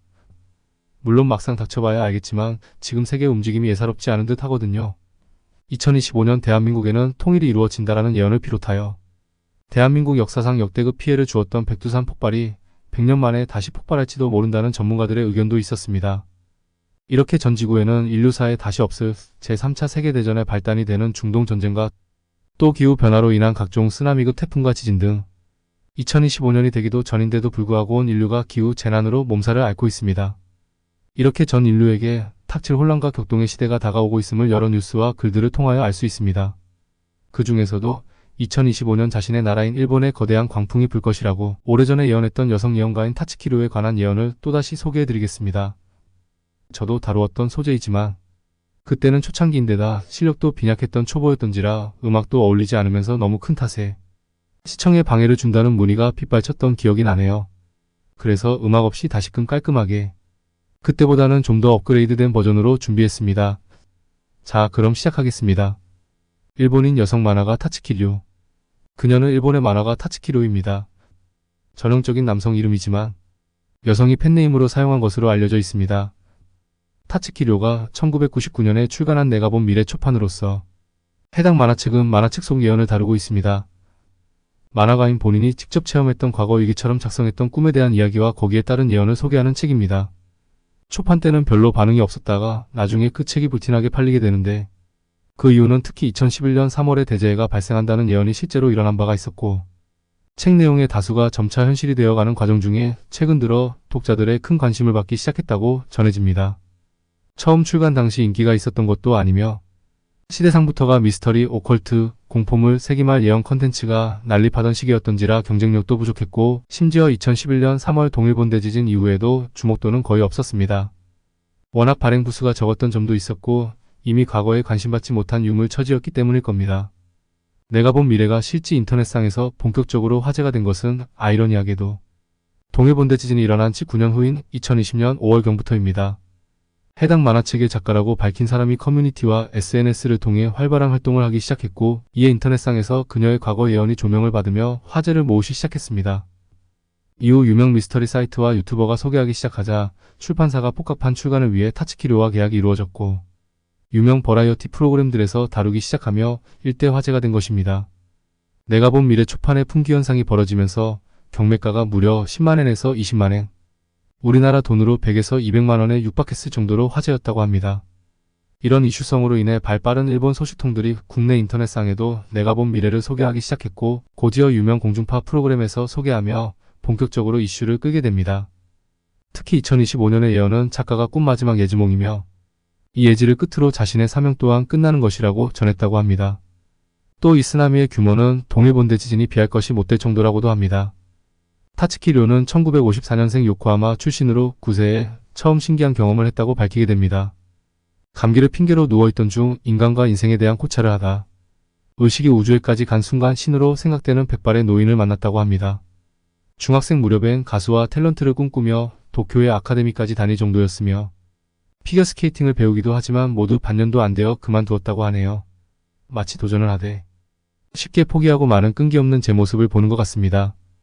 타츠키료는 요코하마 상업고등학교에서는 우수한 성적과 테니스부 부장을 맡으며 문무겸비했다고 알려져 있습니다. 고교 2학년 시절 교통사고를 당하게 되고 다행히 학업에 복귀 후 무사히 졸업을 하게 됩니다. 그런 직후엔 장래를 고민하던 중 외부의 얼굴을 드러내지 않고서 집에서 일하면서도 자신이 살아있음을 느낄 수 있고 성과를 낼 수 있는 일이 뭐가 있을까 생각하는 나날을 보내다 친오빠가 가지고 있던 이시노모리 슈타로의 만화가 입문을 보고 만화가를 꿈꾸게 되었다고 합니다. 이후 어시스턴트로 일하는 등 꾸준히 노력한 끝에 1975년 21세의 나이로 월간 프린세스 7호로 데뷔를 하게 됩니다. 참고로 데뷔 당시 팬네임으론 인도의 고승 이름을 썼었다고 하네요. 본디 타츠키 료는 순정 만화를 전문으로 했지만 90년대부터는 미스터리 공포물을 주로 그리게 됩니다. 90년대가 가장 미스터리 공포물이 흥하던 시기였기도 했고 작가 본인 또한 오컬트와 미스터리에 관심이 많았던지라 장르를 미스테리 쪽으로 변경을 하였다고 합니다. 1976년경부터 자신이 꾼 꿈을 간략하게 메모하던 중 자신이 예지몽을 꾼다는 것을 인지하게 되었고 그렇게 틈틈이 꾼 예지몽을 여기저기 기록했다가 1985년부터는 정식으로 노트에 꾸미기를 작성하기 시작하게 됩니다. 이처럼 2004년까지의 꾸미기를 담은 노트는 2권 분량으로 높이만 10cm에 육박할 정도였다고 합니다. 이후 1998년 9월 마지막 작품을 낼 때까지 100여 편에 달하는 작품을 낼 정도로 꾸준한 활동을 했는데 주로 단편을 진행했기에 100여 편이라고 해도 그렇게 오래 걸리지는 않은 듯합니다. 하지만 체력적인 문제와 역량에 대한 고민으로 펜을 놓게 되지만 이 역시 자신이 만화업계를 떠날 것을 책에 예언해 놓았다고 합니다. 이렇게 하여 1999년 출간된 내가 본 미래는 과거 공포 단편과 자신의 꾸미기를 소개하는 단편으로 이뤄진 마지막 단행본이었습니다. 만화가로서 마지막 해였던 1998년엔 인도 여행을 떠나는데 여기서 작가 자신은 인생의 커다란 전환점이었다고 스스로 여기게 됩니다. 그렇다면 타츠키 료의 예언에 대하여 좀 더 알아보도록 하겠습니다. 1970년 중반부터 예지몽을 꾸기 시작했다고 하는데 그녀의 예지몽은 바로바로 이루어지는 것이 아니었다고 합니다. 자신도 처음에는 잘 몰랐으나 자신이 예지몽을 꾸고 기록을 남겼는데 그 기록을 자세히 보니 꼭 5의 배수가 되는 해 즉 5년이나 10년 늦어도 15년에서 20년 뒤에 그 예지몽이 현실화되는 법칙이 있었다고 합니다. 타츠키 료 그녀는 어느 날 꿈을 꾸게 되는데 꿈속에서 한 젊은 여성이 공원의 높은 건물에서 뛰어내리며 자살을 하는 꿈을 꾸게 됩니다. 그런 후 며칠 뒤 우연히 TV를 시청하다 자신이 꿈속에서 보았던 공원에서 하늘색 원피스를 입은 젊은 여성이 건물 난간에서 뛰어내려 자살했다는 뉴스를 보게 됩니다. 그녀는 우연이라 하기에는 뉴스에서 본 화면들이 자신이 꿈속에서 보았던 장면들과 너무 닮아 있었으며 생생한 현장에 대한 기억 때문에 자신이 예지몽을 꾸었다는 것을 알았다고 했습니다. 그때부터 항상 침대머리에는 메모장을 두고 잠을 잤고 예지몽을 꾸게 되는 날이면 아침에는 어김없이 그 내용을 메모했다고 합니다. 그런 그녀가 지금껏 자신이 본 수많은 예지몽 중 가장 중요하다고 생각되는 15가지를 따로 모아 만화책으로 발간하게 되는데 그것이 바로 1999년 7월에 발간한 내가 본 미래입니다. 그럼 이미 이루어진 그녀의 예언 중에서 4가지를 살펴보기로 하겠습니다. 그녀의 예언 전부를 소개해드리고 싶지만 너무 많은 분량인지라 그나마 가장 유명한 4가지만 소개해드리는 점 이해 바라겠습니다.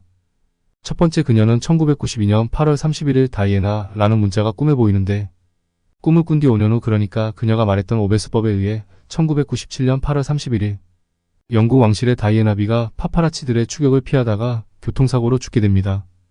두 번째, 1995년 1월 2일 그녀는 꿈속에서 황폐하고 쩍쩍 갈라진 대지에 대한 꿈을 꾸게 되는데 이 꿈은 15일 뒤 1월 17일 한국에서는 고베 대지진으로 알려진 대지진이 일어납니다. 세 번째는 1976년 11월 24일 자신이 꾸었던 꿈속에서 그룹킨의 리드 보컬이었던 프레디 머큐리가 유행질환으로 사망했다는 뉴스를 친구와 함께 보는 꿈을 꾸었는데 그런데 정확히 그때로부터 15년 후 1976년 11월 24일 프레디 머큐리는 에이즈로 사망을 하게 됩니다. 네 번째는 1982년 4월 25일 일본의 젊은 남자 가수가 갑자기 의문사하는 꿈을 꾸었는데 그로부터 10년 후인 1992년 4월 25일 I Love You 부른 일본의 국민 가수 오자키 유타카가 26세 나이로 의문의 죽음을 맞이하게 됩니다. 이렇듯 수많은 예언들이 실려있는 만화책은 처음에는 신뢰를 얻지 못했다고 합니다. 타츠키 료의 예지몽이 실린 만화책 속 사건들이 만화책이 출판되기 훨씬 전에 일어난 사건들이었으며 과거 일들을 자신의 예지몽으로 포장했다라고 생각했기 때문입니다. 일각에서는 만화책 판매 부스를 올리기 위한 마케팅으로 봤고 그 여파로 그녀는 만화계에 은퇴를 하게 됩니다. 그렇게 그녀의 책은 그녀와 함께 서서히 잊혀져 갔지만 만화책이 출간된 지 20년이 지난 어느 날 갑자기 사람들의 관심으로 그녀의 만화책은 절판되면서 세간의 깊은 관심을 받게 됩니다. 그것은 1999년 7월에 발간한 책에서 이미 지난 예언뿐 아니라 앞으로 일어날 예언들이 하나 둘 이루어졌기 때문입니다.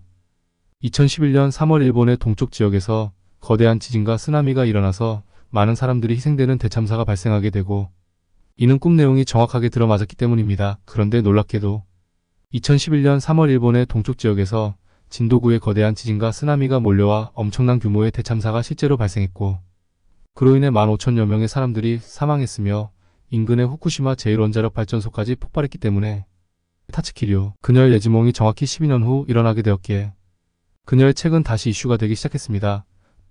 그런데 여기에서 한 가지 의문점이 드네요. 분명 오베스법이라고 했는데 모든 예언이 그렇지만은 않은 듯합니다. 아무튼 동일본 대지진과 함께 한 가지 더 큰 관심을 받게 되는데 코로나 팬데믹이라는 사건이 정확하게 들어맞았기 때문입니다. 2020년도에 전에 없던 새로운 바이러스가 전 세계에 퍼지게 되고 4월에 일본에서 더욱 심해진다는 예지몽이 책에 실렸습니다. 이 코로나 팬데믹 현상은 무려 21년 전에 정확히 예언했다는 점에서 그녀의 그동안의 모든 예언들이 엄청난 놀라움과 더불어 커다란 신뢰를 얻기 시작합니다. 1995년 1월 꿈에서 만난 천사들에게 나를 데려가라고 하자 5년 후에 데리러 오겠다라며 서로 대화를 나누는 꿈을 꾸는데 그녀는 5년 뒤 만화가 생활을 은퇴하게 됩니다. 그녀가 은퇴를 하게 된 이유가 1999년 7월에 만화를 출간했지만 그녀의 만화를 본 사람들은 1999년 이전에 일어난 사건들을 짜집기 한 것이라고 비아냥거리게 되었고 마찬가지로 책도 팔리지 않고 재고가 쌓이게 되자 그녀는 많은 고민을 하게 됩니다. 유명세를 얻지 못한 관계로 그녀의 삶은 무명 만화가로서 생계 유지를 간신히 이어가게 되었고 어쩔 수 없이 생계를 위해 2000년도에 은퇴를 할 수밖에 없었다고 합니다. 사실 이 부분도 개인적으로 잘 이해가 가지는 않습니다. 보통 우리들이 말하는 5년 후 데리러 오겠다라고 하면 5년 후 죽는다로 받아들일 테니까요. 5년 후 만화계를 떠난다는 것으로 해석하기에는 살짝 무리가 따르는 것 같다는 생각은 저만의 생각일까요? 그 누구도 이 천사의 5년 후 데리러 오겠다는 예언에 아무런 말이 없는 것을 보면 저만의 생각으로 넘어가야 할 듯합니다. 아무튼 그랬던 그녀의 만화책이 동일본 대지진과 코로나 팬데믹으로 극적으로 부활하게 됩니다. 그런데 타츠키료가 만화책을 통해서 예언한 내용 중 아직 실현되지 않은 예언 2가지가 남았다고 합니다. 타츠키료가 예언한 아직 실현되지 않은 2가지 예언이 몹시 궁금하실 텐데요. 곧 실현될지도 모를 타츠키료 그녀의 남아있는 2가지 예언에 대하여 알아보겠습니다. 첫 번째 곧 실현될 그녀의 예언은 타츠키료 그녀 자신이 사는 지역인 가나가와현 요코하마 해안가로 거대한 쓰나미가 몰려오는 것을 꿈속에서 보았다고 합니다. 또 다른 두 번째로 실현되어질 그녀의 예언은 타츠키료가 1991년 8월 20일 날 꿈으로 그녀는 꿈속에서 일본 후지산이 분화하는 꿈을 꾸었다고 합니다. 물론 아직 실현되지 않은 이 2가지 예언이지만 타츠키료 그녀의 말에 따르면 발생할 가능성이 매우 높은 참사라고 합니다. 아울러 타츠키료는 후지산 분화와 요코하마에 쓰나미가 발생할 시기도 날짜까지 정확하게 예언을 했습니다. 노스트라다무스나 또 다른 예언가들처럼 둘이 뭉실한 예언과는 달리 비교적 정확하게 날짜까지 예언했는데 이 참사는 2026년 또는 2031년 발생하게 된다는 것입니다.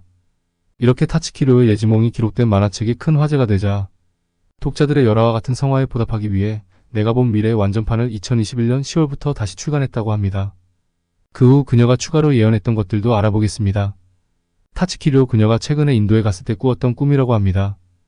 보통은 한 번만 꾸기도 하는데 똑같은 꿈을 2번을 꿀 때에는 그만큼 중요하기에 확실성이 높다고 생각해야 할 것입니다. 그녀가 최근에 2번씩 연달아 꾼 예지몽 중에서 첫 번째가 필리핀과 일본 해저의 중간 부분에 있는 해저의 분화로 인해 큰 파도가 사방으로 널리 퍼져서 태평양 주변 국가들로 거대한 쓰나미가 밀려오는데 그 거대한 쓰나미의 높이가 동일본 대지진의 3배나 될 정도로 거대한 물결이었다고 합니다. 일본 열도의 태평양 쪽 3분의 1 또는 4분의 1이 쓰나미에 삼켜져 있었다고 합니다. 그리고 그 진원지를 향해 2마리 용이 항해하는 장면도 보았다고 했습니다. 이렇게 하여 아직 이루어지지 않은 예언은 인도 여행 후 한 가지가 더 추가되어 총 3가지가 되었습니다. 아직 이루어지지 않은 3가지 예언을 짧게 정리해드리겠습니다. 1. 가나가와현 요코하마에 대쓰나미가 몰려온다는 예언입니다. 사실상 일본 침몰이나 마찬가지일 정도로 거대한 쓰나미가 몰려올 것이라고 예언했는데 이 쓰나미를 동반한 재난으로 일본은 1년 내내 여름이 없고 추위가 지속되는 해가 될 것이라고 예측을 한다고 합니다. 아마도 쓰나미가 몰려올 가능성은 6월에서 9월 사이가 되지 않을까 싶습니다. 2026년쯤에 온다고 하니 지켜봐야겠습니다. 2. 후지산 분화 역시 타츠키로의 꿈 예지몽 중에서 아직 이루어지지 않은 예언입니다. 오이배수 법칙에 근거하여 2026년 또는 2031년 예상하고 있다고 합니다. 과연 그때가 되면 후지산이 분화를 하게 될지는 지켜보면 될 것 같습니다. 3. 동중국 필리핀의 부근 해저 폭발 및 대쓰나미 이 부분의 예언은 타츠키료가 인도 여행 중 꾼 꿈이라고 합니다. 꿈속에서 용 2마리가 출현하여 거대한 재난을 몰고 온다라는 예지몽은 2025년 7월 5일 새벽 4시경으로 추측하고 있다고 하는데 이 역시 지켜보면 알게 되겠죠. 이렇게 타츠키료의 아직 이루어지지 않은 예언 3가지를 알아보았습니다. 사실 영상을 만들면서 올해가 2025년이라고 착각을 하였는데 고마운 댓글을 통하여 아직 1년이라는 시간이 남아있음을 알게 되었습니다. 댓글 달아주신 분들에게 진심으로 감사드리겠습니다. 올해가 2025년이라고 착각할 만큼 마지막 예언은 곧 다가온다라고 생각하니 마치 지금 눈앞에서 거대한 쓰나미가 몰려오는 듯 두려움이 살짝 몰려오네요. 일본이라는 나라가 얄밉기도 하지만 그래도 사람의 생명은 다 소중할 테니 타츠키료의 예언이 모두 빗나갔으면 좋겠다는 생각을 하며 오늘의 영상을 이만 마치도록 하겠습니다. 감사합니다.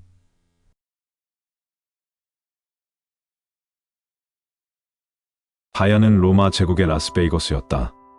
이탈리아 칼데라가 우거진 서해안의 나폴리에서 약 30km 떨어진 휴양구시로 지인, 장군, 그리고 그 사이의 모든 사람들의 온갖 변덕을 충족시키기에 충분한 곳이었다. 위대한 웅변가 키케로는 만가에서 퇴각하는 연설을 작곡했고 지인 버즈벨지오과 박물학자 플리니 플라니는 회춘하는 공중목욕탕이 닿는 곳에 거주지를 유지했다. 당시 부자와 권력자들이 그들의 불법적인 일을 수행하던 장소이기도 했다. 로마의 극우파들은 파티를 위해 주말 여행을 떠났다고 한다. 그곳이 바로 지금은 수중도시가 되어버린 그 당시 최고의 유명인사들의 아지트이며 화려함의 대명사였던 바야였다. 강력한 정치가들이 해변가에 자신들의 욕망을 마음껏 채울 수 있는 온열 스파와 모자이크 타일 수영장으로 호화로운 별장을 지었다. 고대 로마의 바야는 단순한 휴양지뿐만 아니라 신화와 전설이 교차하는 신비로운 장소였다. 이곳은 고대 로마 귀족들의 휴양지로 유명했지만 동시에 신화 속 지하 세계로의 입구가 있다는 전설로도 잘 알려져 있던 곳이었다. 바야에 깃들어 있는 전설 한 가지를 소개하겠다. 바야는 고대 그리스와 로마 신화에서 미래를 예언하는 여성 시빌과 관련된 전설로 유명하다. 시빌은 바야 근처에 위치한 지하 세계의 입구를 지키며 죽은 자들의 영혼이 지나가는 곳에서 미래를 예언했다고 전해진다. 시빌의 예언은 단순한 미래 예측을 넘어서 고대 그리스와 로마 사회에서 신성한 지침으로 여겨졌다. 특히 쿠마의 시빌은 그녀의 예언을 통해 로마의 운명을 예고했으며 이는 로마인들에게 큰 영향을 미쳤다. 쿠마의 시빌라는 로마 왕국의 마지막 왕 루키우스 타르퀴니우스 수페르부스에게 자신이 집필한 예언서를 바쳤다고 전해진다. 이 예언서는 로마의 미래를 세세하게 기록한 것으로 로마인들은 이 예언서를 매우 중요하게 여겼다고 한다. 특히 그녀는 그리스도의 탄생을 예언한 것으로 유명하다. 쿠마의 시빌라와 베르길리우스는 그리스도의 탄생을 예언했다고 여겨졌다. 베르길리우스의 전원시 제사권에서는 이러한 메시아적 예언이 언급되어 있다.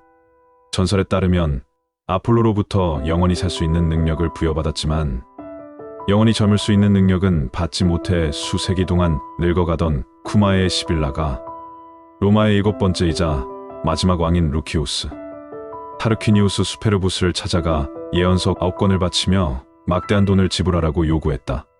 타르퀴니우스는 웬 볼품없는 노파가 터무니없는 가격에 형편없는 책을 팔려고 한다며 거부했다. 그러자 시빌라는 3권을 불태우고 나머지 6권을 같은 가격에 사라고 요구했다. 타르퀴니우스가 이번에도 거부하자 시빌라는 또 다시 3권을 불태운 뒤 마지막 3권을 같은 가격에 사라고 권했다. 타르퀴니우스는 그제야 그 책의 진가를 깨닫고 3권을 원래 가격에 사기로 했다. 그는 이 책들을 로마로 가져가서 유피테르 신전 아래에 있는 지하실의 석관에 보관하고 안 좋은 일이 생기거나 중대한 결정을 내려야 하는 상황이 오면 그 책을 열람했다고 한다.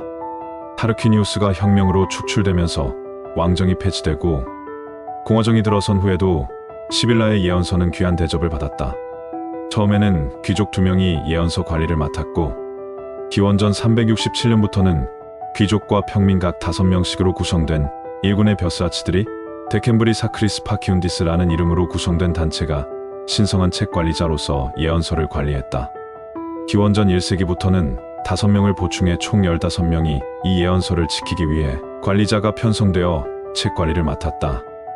이들은 대체로 전직 집정관이나 전직 법무관이었다. 그들은 평생 이 직책을 맡았고 다른 모든 공직에서 면제되었다. 또한 예언서들을 철저히 안전하게 보관하고 책의 전반적인 내용에 대해 평생 함구해야 했다. 그들은 원로원의 명령이 내려지면 유피테르 신전 지하실 석관에 보관된 예언서를 살펴보고 특정 문구를 찾아내서 원로원에 알리는 역할을 수행했다. 로마인들은 전염병이 창궐하거나 자연재해가 발생하거나 전쟁에서 패하는 등 국난에 처할 때마다 예언서를 살펴보고 그 사건에 가장 적합한 애언을 찾고 이를 해석한 뒤 정책에 반영했다. 고대 기록에는 로마 정부가 예언서에 따라 정책을 집행한 수많은 사례가 열거되었다. 기원전 390년 알리아 전투 패전으로 로마가 켈트인들에게 짓밟힌 뒤 독재관 마르쿠스 프리우스 카밀루스는 신전을 재건하고 정화를 실시하는 절차를 어찌 수행할지 알아보기 위해 시빌라 예언서를 참고했다. 기원전 218년 겨울 한니발 바르카가 이끄는 카르타고군이 트레비아 전투에서 로마군을 상대로 완승을 거두자 로마인들은 시빌라 예언서에 따라 대규모 희생제를 치렀다. 그럼에도 한니발이 연이은 승리를 거둔 끝에 기원전 216년 칸나이 전투에서 7만에 달하는 로마군을 괴멸시키자 원로원은 예언서에서 인간을 희생제물로 쓰고 했다는 이유로 그리스인 2명과 난리나 남녀 2명, 총 4명을 포름에 생매장했다. 기원전 205년에는 예언서에서 이다 신선들의 어머니를 로마로 데려온다면 낯선 사람이 이탈리아에서 추방될 것이다 라는 예언이 발견되었다. 이에 원로원은 키벨레의 상석을 프리기아에서 모셔오기로 했고 기원전 204년 마르쿠스 발레리우스 라이비누스의 주관하에 상석이 로마로 옮겨져 승리의 신전에 놓여지고 특별 경기가 개최되었다. 이후에도 재난이 닥치거나 국가의 중대한 결정을 내릴 때마다 참고되던 시빌라 예언서는 줄라의 내전이 진행되던 기원전 83년 로마에서 발생한 화재로 소실되었다. 이에 원로원은 사모스, 시칠리아, 에트루리아, 아프리카 등 각지의 사원들의 사절들을 보내 시빌라가 남겼다는 예언서들을 가져오게 했다. 이후 각지에서 모인 예언서들의 진위 여부를 판별한 뒤 기원전 76년 푸블리우스 가비니우스, 마르쿠스, 오타킬로스, 루키우스 발레리우스 등이 약 1,000줄에 달하는 예언서를 편찬했고 퀸데 킴비리 사크리스 파키운디스가 승인하여 새 예언서로 확정한 뒤 재건된 유피테르 신전 지하실 석관에 보관하였다. 기원전 57년 알렉산드리아 시민들에게 추방된 이집트 파라오 프톨레마이오스 12세가 원로원에 자신을 파라오직에 복위시켜달라고 요청했다. 원로원은 관리자들로부터 예언서의 내용을 전달받은 뒤 이집트에 군대를 보내지 말고 외교로 해결하기로 결의했다. 그러나 시리아 총독 아울루스 가비니우스는 프톨레마이오스 12세로부터 거액의 뇌물을 받고 기원전 55년 이집트로 쳐들어가 알렉산드리아를 접수한 뒤 프톨레마이오스 12세를 복위시켰다. 그런데 기원전 54년 티베르 강이 범람하면서 로마시가 피해를 입자 로마인들은 이를 신이 천벌을 내린 것이라 여기고 가비니우스를 신성모독 혐의로 재판에 회부했다. 하지만 가비니우스는 폼페이우스와 율리우스 카이사르의 지원 덕분에 무죄 선고를 받았다. 기원전 44년 초 로마 전역에 오직 왕만이 파르티아인들을 물리칠 수 있다라는 예언이 시빌라 예언서에서 발견되었다는 소문이 떠돌았다. 이에 많은 이들이 파르티아 원정을 단행하려는 율리우스 카이사르의 의도를 의심했다. 예언서 관리자 중 한 사람이었던 루키우스 코타가 카이사르의 원정 시작 직전에 개최될 3월 15일 원로원 회의 때 예언서 내용을 보고할 예정이었지만 율리우스 카이사르 암살 사건이 벌어지면서 무산되었다. 기원전 18년 아우구스투스의 명령으로 시빌라 예언서의 재편 작업이 이루어졌고 기원전 12년 마르쿠스 아이밀리우스 레피두스 사망으로 폰티펙스 막시무스가 된 아우구스투스의 지시에 따라 시빌라의 예언서를 제외한 모든 예언서가 불태워지고 시빌라의 예언서는 팔라티노 언덕의 아폴로 신전 아래 금박 상자 2개에 보관되었다. 서기 64년 로마 대화제 이후에도 네로가 예언서를 접한 뒤 여러 신전에 제물을 바치는 등 로마의 역사 내내 시빌라 예언서는 매우 존중받았다. 그러나 363년 율리아누스가 페르시아 원정 때 열람했음을 끝으로 더 이상은 로마 정부에게 존중받는 대상이 아니었다. 그리스도교가 로마의 대중종교 국교가 되었기 때문이었다. 비그리스도 신자이며 시인이던 루틸리우스 클라우디우스, 나마티아누스는 플라비우스 스틸리코가 405년 그리스도교도들이 시빌라 예언서를 불태우는 신성모독을 저지르도록 조장했다고 비난했다. 반면 그리스도교의 가장 적대적인 역사가였던 조시무스를 포함한 다른 고대 역사가들은 스틸리코를 배우로 지목하지 않았다. 시빌라 예언서는 이렇게 사라졌지만 오랜 세월 로마 정부의 정책에 반영된 만큼 지중해 세계에 큰 영향을 미쳤으며 이를 모방한 시빌라 신탁이 동부 지중해 세계에 널리 유포되었다.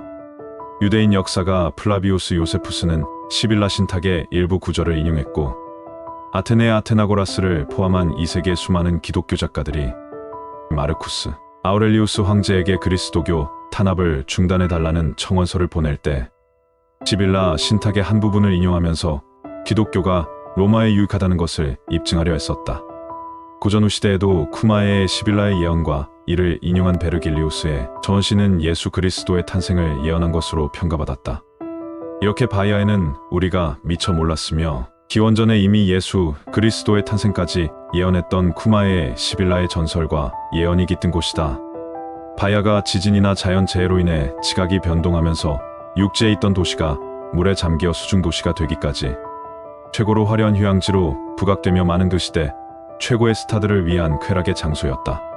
그 당시 세계에서 최고로 화려했던 문명의 꽃을 피운 곳이다.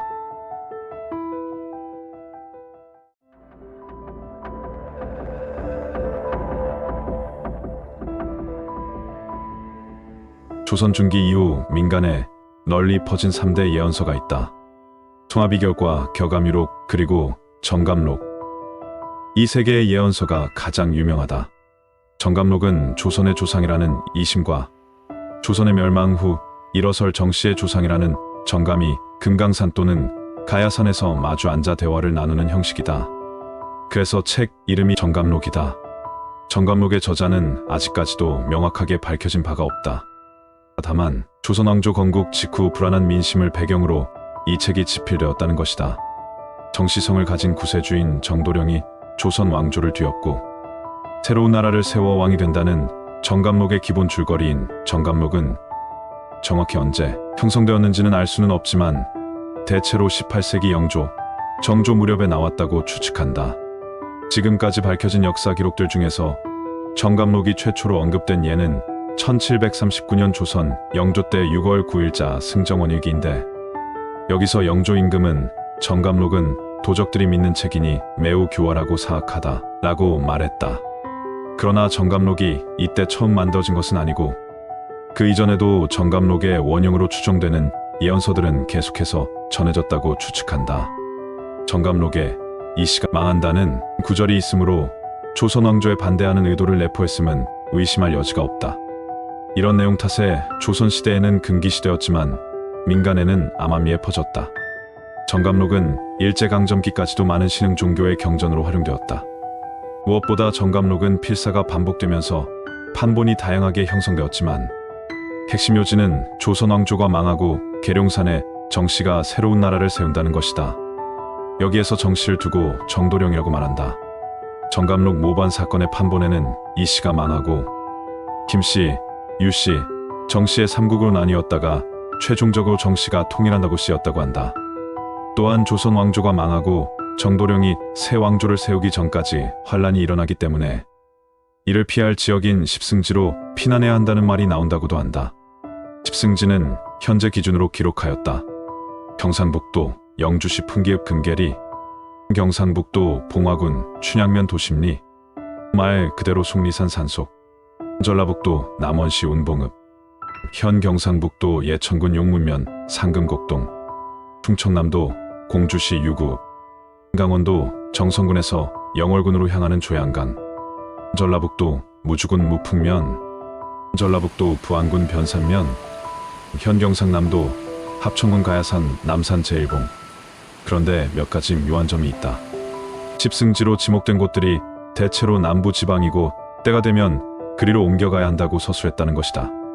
이로 미루어 볼 때 정감록의 형성지는 남부 지방에서 먼 북쪽, 특히 서북 평안도 지역이라고 추정함이 일반적이다. 실제로 서북 지방을 중심으로 일어난 대규모 봉기인 홍경래의 난이 농민 봉기에서 정감록을 본격적으로 활용한 첫 사례이다. 이후 홍경래의 이름과 더불어 정감록은 19세기 농민 봉기의 바이블처럼 사용되었다.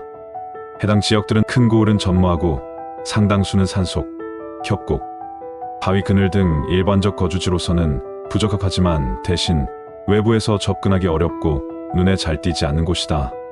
즉, 무릉도원이라기보다는 생존주의에서 언급하는 베이스 캠프에 가깝다.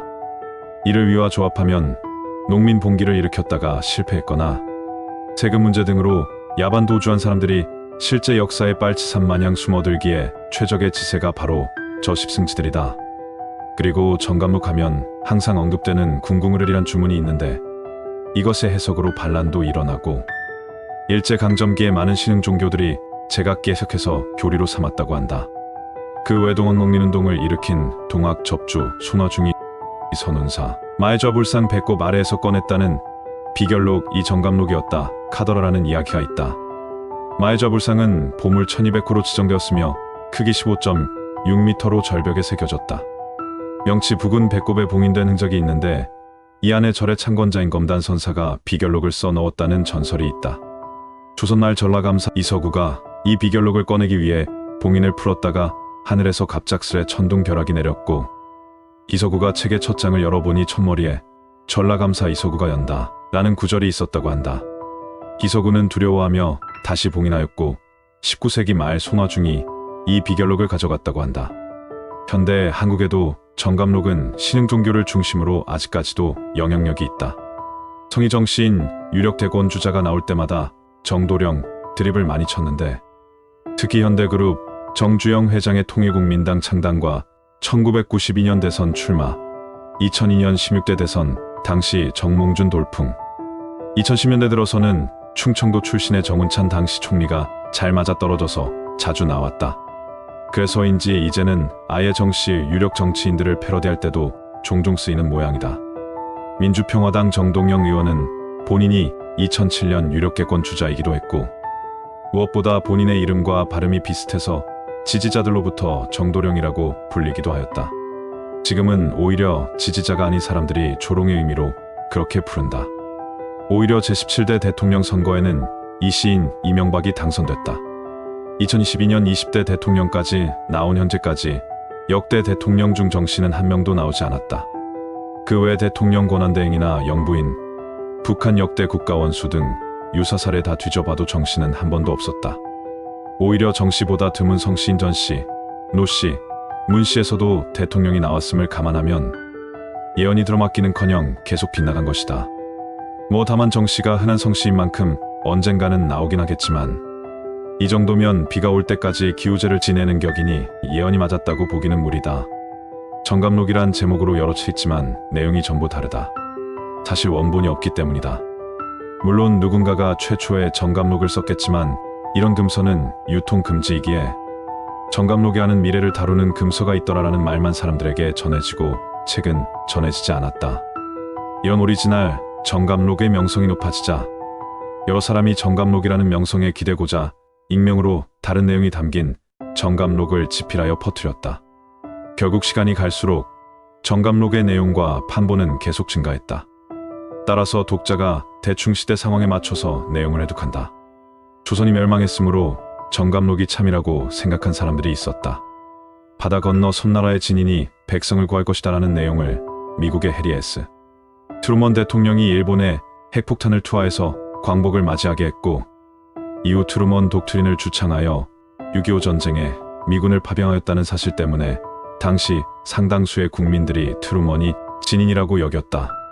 기묘하게도 정감록에 나오는 정씨 왕조의 도읍지로 꼽히는 계룡산이 한때 박정희 유신 정권 때인 대한민국 제4공화국이 행정수도 이전을 구상했던 공주시나 정부대전 청사가 있는 대전광 역시 현재 행정중심복합도시가 들어선 세종특별자치시와 굉장히 가깝다. 심지어 계룡대도 계룡산 아래에 있다. 세종시 이전 당시에는 계룡산 아래 신도안이 최종 4개 후보지 안에 들었으나 세종시는 연기군 남면 지역에 들어섰다. 신도안이 탈락한 가장 큰 이유는 조선시대라면 몰라도 현대 도시가 들어서기에는 입지가 좁고 교통도 불편하다는 것. 특이한 사항은 정감록의 임진왜란과 관련된 내용이 거의 보이지 않는 사실이다. 임진왜란이 조선시대를 통틀어 가장 큰 전란이었고 조선 사회에 매우 많은 피해와 영향을 주었음을 감안한다면 굉장히 이상한 일이다. 그래서 일부 연구가들은 정감록이 사실은 임진왜란 이전에 작성된 문헌이라고 추정하기도 한다. 이처럼 정감록은 다소 허황된 이야기지만 그럼에도 존재 의미는 인정을 받고 있다. 세도 정치와 탐관오리들의 수탈로 인해 궁핍한 생활을 이어가던 조선의 백성들에게 새 세상 개척에 대한 기대를 안겨다 주었기 때문이다. 그렇다면 과연 정감록은 진정한 대한민국의 3대 예언서라고 할 수 있을까?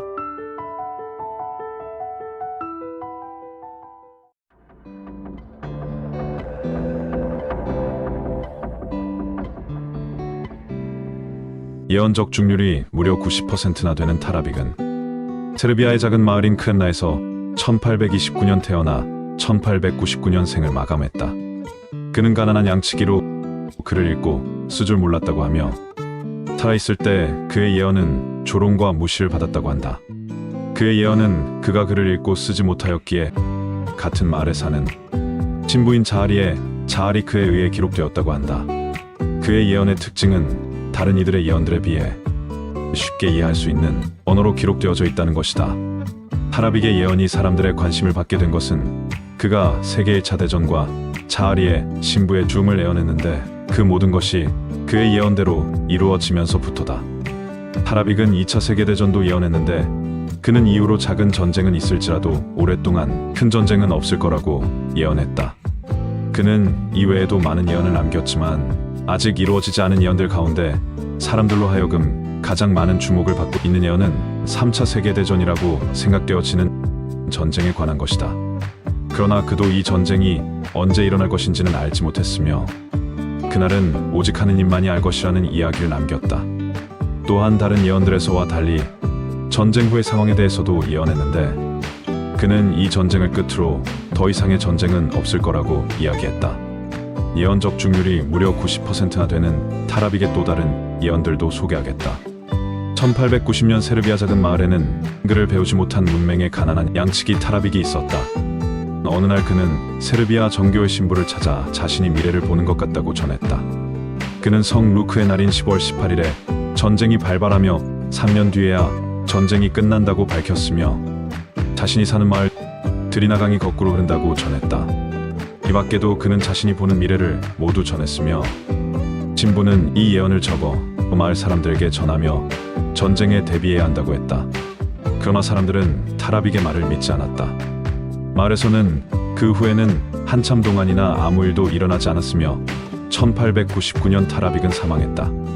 그러나 1914년 1차 세계대전이 일어났고 성 루크의 날인 1915년 10월 18일 독일군이 마을에 진입하고 3년 뒤에 전쟁이 끝난다.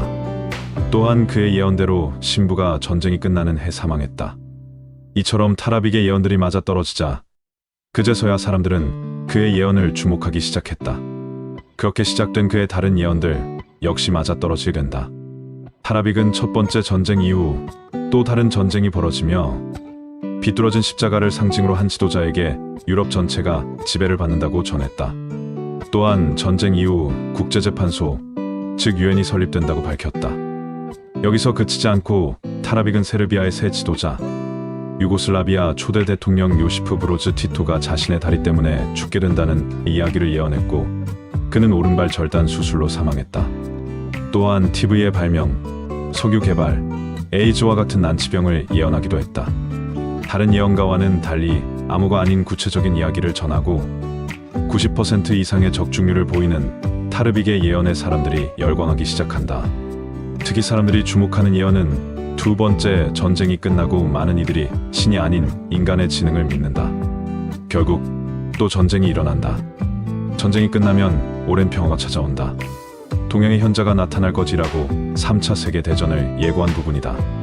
물론 과학적으로 보면 실제로 미래를 예견했다기보다는 굉장히 두루뭉술하게 예언을 남기면서 대강 끼워 맞추는 일종의 반엄 효과였다고 할 수 있다. 가령 제1차 세계대전과 제2차 세계대전을 예언했다는 것도 당시의 국제 정세를 조금만이라도 알고 있다면 유럽에 그 정도의 대혼란이 있으려는 건 바로 예측이 가능한 수준이었을 것이라는 것이 그의 예언에 대하여 그다지 신뢰하지 않는 자들의 이야기다. 하지만 전문가들조차도 쉽게 앞날에 대하여 선뜻 자신의 생각을 표현하기란 쉽지 않다. 그것은 아무리 미래를 제대로 파악한다고 해도 하루가 다르게 변화무쌍한 것이 지구이고 삶이지 않는가. 그렇기에 더욱이 글을 읽고 쓰지 못하는 문맹인 타르빅의 여러 예언들은 그저 세상에 돌아가는 상황을 보고서 눈치껏 때려 맞춘다는 것은 말이 안 되는 것이다. 혹여 또 그렇게 때려 맞춘다고 해도 그 역시 대단한 능력이 아닌가 싶다. 그의 예언은 노스트라무스처럼 어려운 은유나 비유가 없다. 그래서 누구나 읽으면 그의 예언을 알아볼 수 있다고 한다. 그렇다면 이쯤에서 그의 여러 예언 중 가장 커다란 이슈가 되었던 세계대전부터 파헤쳐 보도록 하자. 제1차 세계대전이 유럽에서 일어날 것을 미리 알고 이에 대비하라고 하였다. 제2차 세계대전은 구부러진 십자가와 붉은 차례의 전쟁이라고 밝혔다. 전쟁 이후 국제사법재판소 등이 열리며 유엔이 통치한다. 전쟁 이후 슬라브 지역에 새로운 국가가 나타나고 머리에 별이 새겨진 사람이 지도자가 되는데 다리의 질병을 앓다가 죽는다는 것을 예언했다. 이외에도 여러 예언들을 구체적으로 하였는데 몇 가지 더 알아보도록 하자. 바닥에 깊은 구멍을 뚫고 지하보다 지표면을 빛나게 할 것이다. 예언은 석유를 예언했다고 한다. 바닥에 깊은 구멍을 뚫고가 광산도 있겠지만 그 시절에도 얼마든지 있었으니 석유 시추 작업을 통한 석유가 더 설득력이 있는 것 같다. 사막으로 이루어진 곳으로 여행할 것이다. 예언은 달이나 화성으로의 여행을 예언했다고 하는데 일론 머스크의 스페이스를 통하여 조만간 실현되지 않을까 싶다. 생생하게 움직이는 것을 보는 장치를 만들 것이다. 예언은 텔레비전을 의미한다고 하니 이미 실현된 예언이 아닌가 싶다. 그런데 그 시절 문맹인 타라빅이 텔레비전을 예언했다니 놀랍지 않는가? 치료제가 없는 전에 없던 이상한 질병을 앓을 것이다.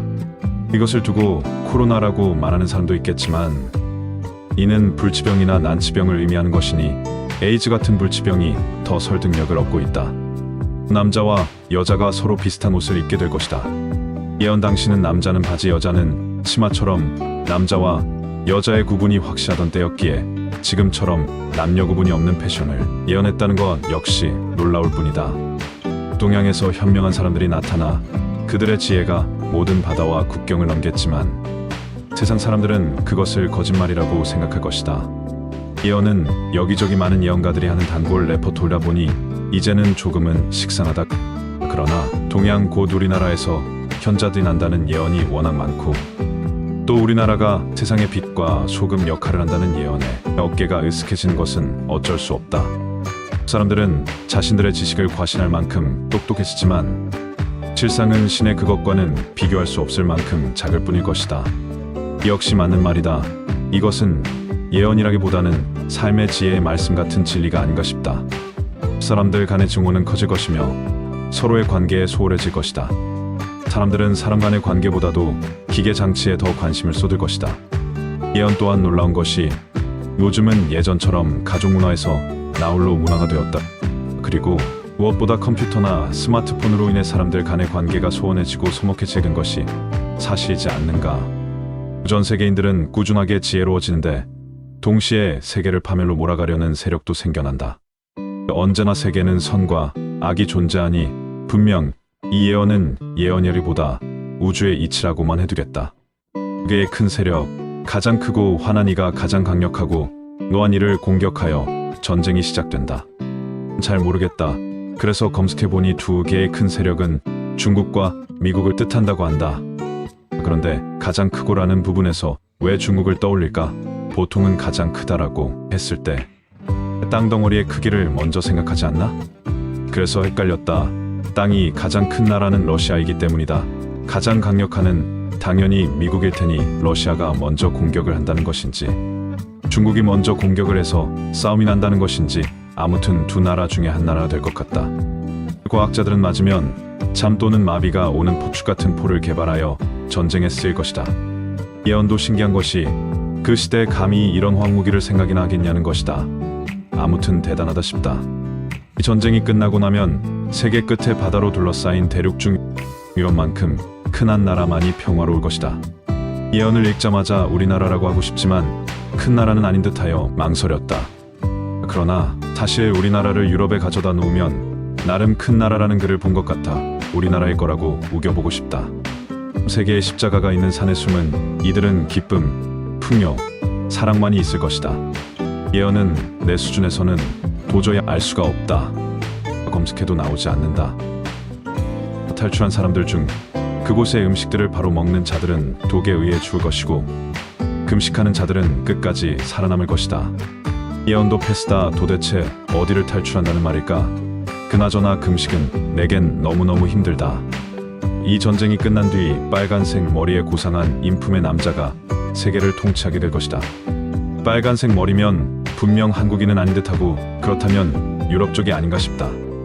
그 뒤로 러시아의 북쪽 숲속에서 등장하는 미카엘이라는 신적 존재가 있다.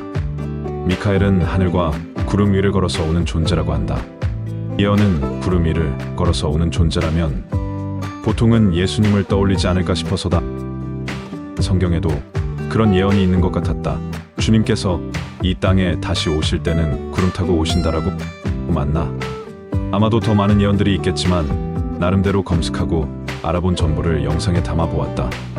물론 어색하고 많이 부족하겠지만 그래도 더욱 열심히 하라는 의미로 힘찬 응원 부탁드린다.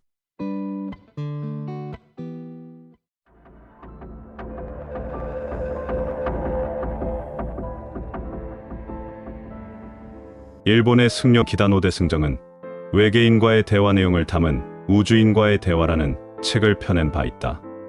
그는 외계인으로부터 뜻하지 않게 예언 아닌 예언을 받게 된다. 이번 편은 일본의 기다노 대승정이 우주인을 만나 앞으로 있을 지축 변화로 겪게 되는 대환란을 소개하겠다. 많은 곳에 일본의 기다노 대승정에 관한 글이 있었지만 자료가 충분하지 못해 영상을 만드는데 부족한 점 이해 바라며 시작하겠다. 일본 불교계의 대승정에 위치해 있는 기다노 대승정은 진원종 본각사 주지였다. 기다노 대승정은 상냥하고 품격이 있었고 매우 서민적인 사람이었다. 본업이 주지였지만 유치원을 경영한 적도 있었다. 그가 히로시마 현의 선통사라는 절에서 지내고 있었을 때 일이다. 1975년 7월 22일 낮에 글쓰기 작업에 몰두했던지라 자정 무렵에는 잠에 골아 떨어진 때였다.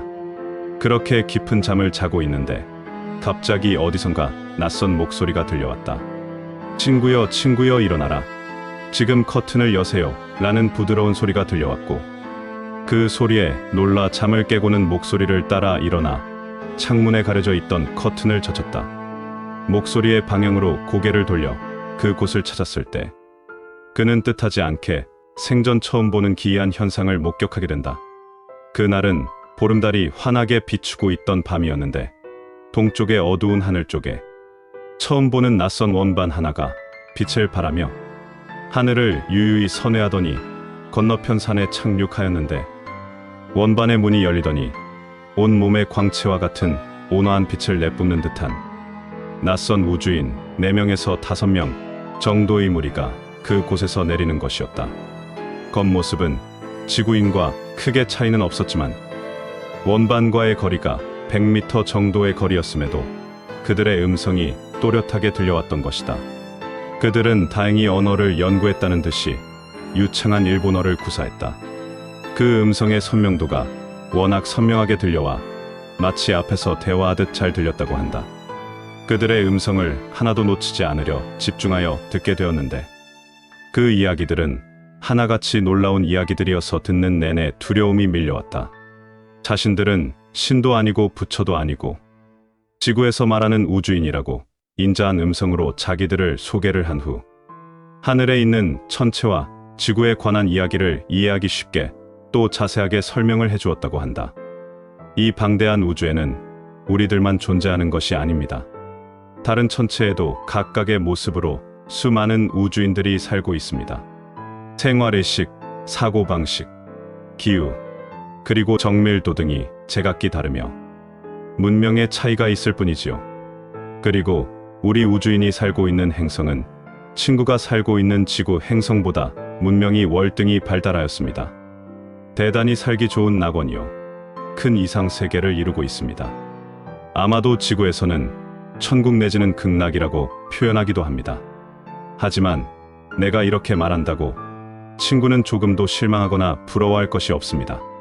지구도 우리가 살고 있는 행성과 동등하게 된다는 사실을 알고 있고 또 그렇게 되리라 확신합니다. 그러나 그렇게 되기까지는 장래의 일대 환란을 겪어야 할 것입니다. 환란 후에 펼쳐질 새 땅에는 우리 우주인이 일시에 지구로 이주하여 무궁한 조화로운 세계를 이룩할 것입니다. 친구가 원하는 그야말로 진, 선, 미의 극치를 이룬 지상낙원이자 진정한 천국이지요. 조만간 이 지구에는 큰 변동이 있을 터인데 지각이 신축됨으로 일어나는 현상으로서 해저였던 곳이 해면 위로 돌출하기도 하고 드러나 있던 섬이 물속으로 침몰되어 없어지기도 하여 지금의 세계 지도는 완전히 달라질 것입니다. 기다노 대승정은 우주인들은 이렇게 근엄하면서도 자상한 어투로 그러나 확신에 찬 듯 말해주었다고 한다. 이 예언에서는 구체적으로 일본이 적시되어 있지 않지만 섬이 물속으로 침몰되어 없어진다는 내용을 통해 어렴풋이 일본 침몰을 암시하고 있다고 해석해 볼 수 있다. 그 뒤 이어지는 충격적인 메시지를 보면 그 가능성은 더욱 짙게 다가온다. 그럼 이제부터는 일본을 비롯 한반도에 대한 예언을 알아보도록 하자. 이렇게 지구 지축의 변화로 환란이 찾아온다고 해도 사람이 다 죽는 것은 아니고 그 환란 가운데서도 살아남는 자들은 반드시 살아남게 될 것인데 일본의 경우는 현재 인구수가 1억 2,300만 명인데 이 가운데에서 약 20만 명 정도 살아남을 것이다. 라고 말해주었기 때문에 일본 침몰은 반드시 일어난다는 것을 알게 되었다고 한다. 만약 이 기다노 승정의 전원처럼 1억이 넘는 일본 인구 가운데 20만 명밖에 못 산다면 700명의 한 사람 꼴밖에는 못 산다는 이야기이니 백조일손, 천조일손이라는 말 그대로 수백 명의 조상 가운데 한 사람의 자손만이 겨우 살아나는 상황이 전개된다는 것이다. 또 그 우주인은 세계 대변국에 대해 말하기를 지축이 흔들리면서 지구 전체적으로 지각 변동이 생기는데 그들은 이것을 제1의 변동이라고 말했다. 다시 말해 지축이 바로서는 지축 변동으로 대혼란이 일어날 것이라는 것이다. 그리고 우리 한국에 대해서는 특히 명심사항이라고 하면서 이런 놀라운 예언을 해주었다. 일본의 우방인 한국은 지구상의 전체 나라 중 종주국이 될 것이며 절대적인 핵심 국가가 될 것이고 그곳에서 성현군자가 부지기수 출세하여 사회 만방을 이끌 것입니다. 대한민국은 가장 영광스럽게 행운과 복락을 누리게 될 것이며 세계에서 가장 많은 숫자인 약 425만 명이 구원받는 나라가 될 것입니다. 라고 말했다고 한다. 현재 우리나라 인구수는 5,100만 명 정도라고 한다. 그렇다면 425만 명이 살아나려면 대략적으로 12명 중에 1명꼴로 살게 된다는 것이다. 그러면서 지구를 파멸시키는 것은 오로지 인간뿐이다. 장차 인구수가 폭발적으로 늘어나게 되며 지구의 많은 이들이 나쁜 생각을 내뿜게 될 것이며 그로 인해 지구는 더 빨리 파멸될 것이다. 좋은 생각을 가진 많은 인자들이 좋은 생각, 즉 좋은 각성을 세상에 내보내 지구의 균형을 잡아주어야 한다. 그래야 지구의 균형은 조화롭게 되며 살아있는 지구의 자기장이 무너지지 않게 선한 영향력을 행사해야 한다라고 말했다. 이때가 1975년도였고 그때의 세계 인구가 40억이었다고 한다. 수천 년이 지나야 겨우 40억의 인구가 지구에 살고 있는 것인데 고작 40년 만에 인구가 2배인 80억으로 늘었다는 것은 기다노 대승정을 찾아온 우주인들의 예언이 어느 정도 맞아들어가기 때문에 더욱 신비로운 것이 아닌가 싶다. 또한 우주인들의 계속된 대화를 이어가겠다. 지구는 이미 위기에 처해 있다. 우리의 원반이 지속적으로 지구에 날아오는 것은 경고를 위해서다. 친구가 지내는 지구 중력의 자기장은 이미 교란되기 시작했으며 지구 공전 궤도 역시 변화의 시기를 맞이한 상태다. 천체 위치가 변하기 시작했는데 지상의 누구도 의문을 갖지 않는다. 전문가랑 과학자는 우리를 그다지 믿지 않으며 지구가 멸망한다 해도 자료나 열심히 수집할 뿐이다. 이어서 지구 지축에 관한 예언도 조금 더 소개하겠다. 지구축 각도의 변화가 일어난다. 이런 일이 일어나도 지구인은 동요하지 않을 것이다. 이들은 그런 때에도 자신과 가족의 이익을 챙기기 바쁘기 때문이다. 조만간 지구에는 커다란 변동이 생길 것인데 바다 아래에 있는 땅이 위로 돌출되거나 바다 위에 있는 섬들이 물속으로 침몰되어 지금의 세계 지도는 크게 변화될 것이다. 우주인들은 기다노에게 일본에 대한 자세한 미래도 알려주었다고 한다. 이런 과정을 거치고 일본 열도 외측 지진대는 크게 확장된다. 시코쿠와 규슈를 지나 야마구치 현에서 동해까지 이르는데 서쪽은 올라가며 동쪽은 침몰할 것이다. 한편 외계인의 모습으로 나타나서 미래에 관한 메시지를 전해준 신인은 다음과 같은 내용도 함께 남기고 호련히 떠났다고 한다. 불어난 장래에 친구가 살고 있는 지구가 지상 낙원화될 것이니 그때 다시 만나자. 친구여 안녕. 세계에서 가장 큰 땅덩어리를 가지고 있는 나라이고 세계 최초로 달에 먼저 도달한 나라 역시 러시아다. 지금은 이빨 빠진 호랑이라고 할 수 있지만 한때 러시아는 세계 최강 미국과 어깨를 나란히 하던 때가 있었다. 어쩌면 미국을 앞서 갈 유일한 나라였을 만큼 막강했던 나라가 지금은 세계 최강국 리스트에서 순위가 계속 하락하고 있다.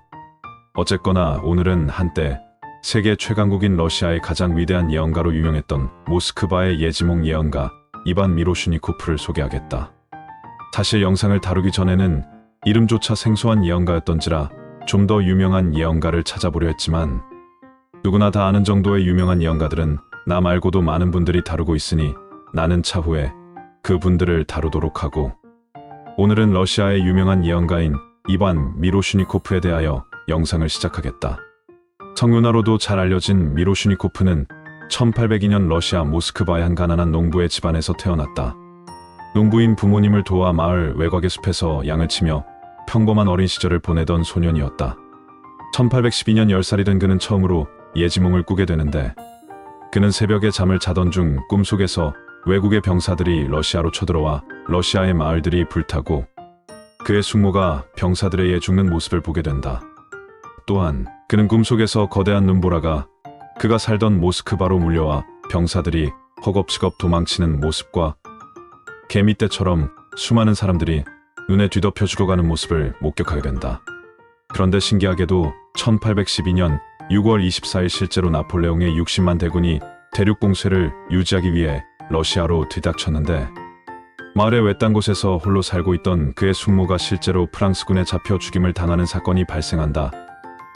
그리고 얼마 후 러시아에는 기록적인 혹한과 폭설이 내렸는데, 이를 견디지 못한 프랑스군은 4주 만에 모스크바를 탈출하다시피 떠나게 된다.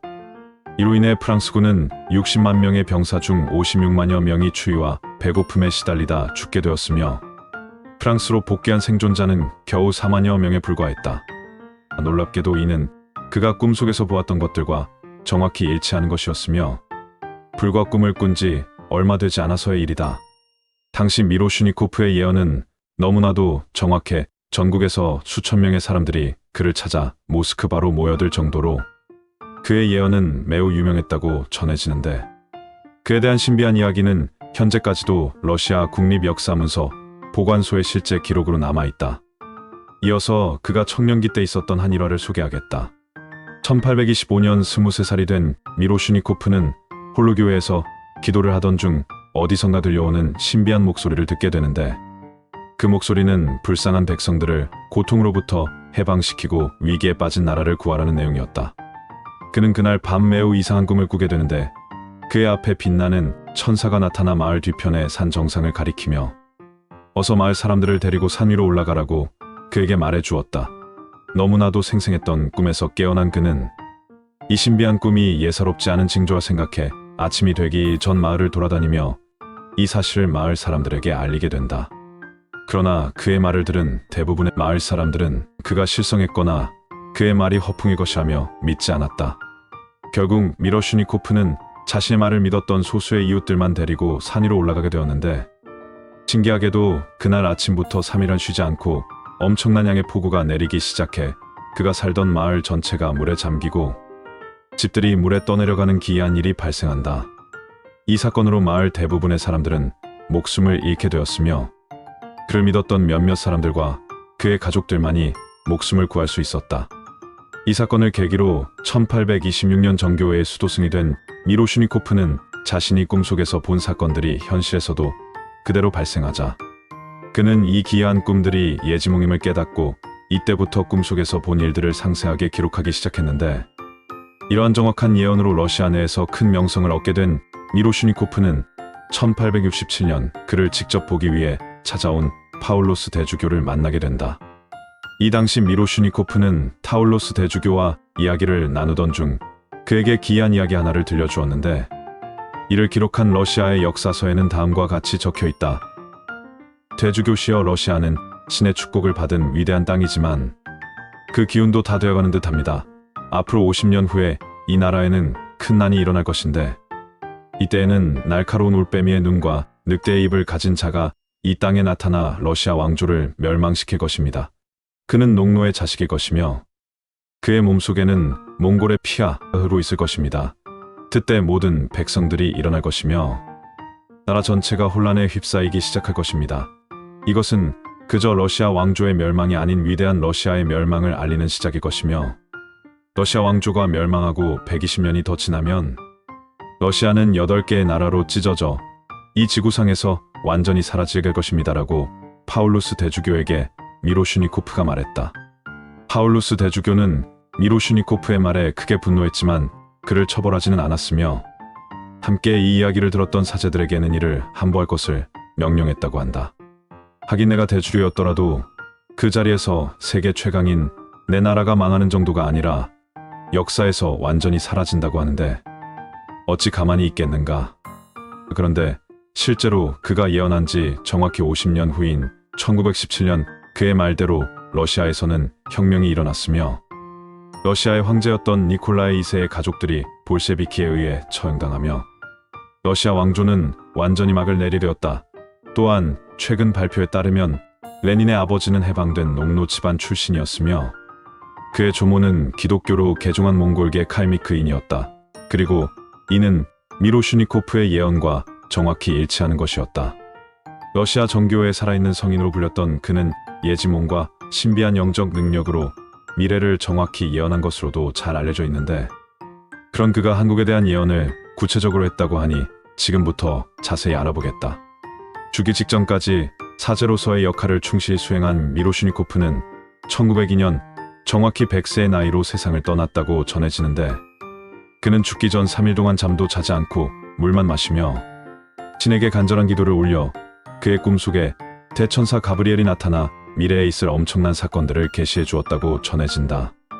그리고 그는 그의 임종을 보기 위해 모인 9명의 제자들에게 미래에 있을 세상의 변화는 물론 러시아와 동아시아에 일어나게 될 엄청난 일들을 예언으로 남겼다고 알려져 있는데, 그 내용은 다음과 같다.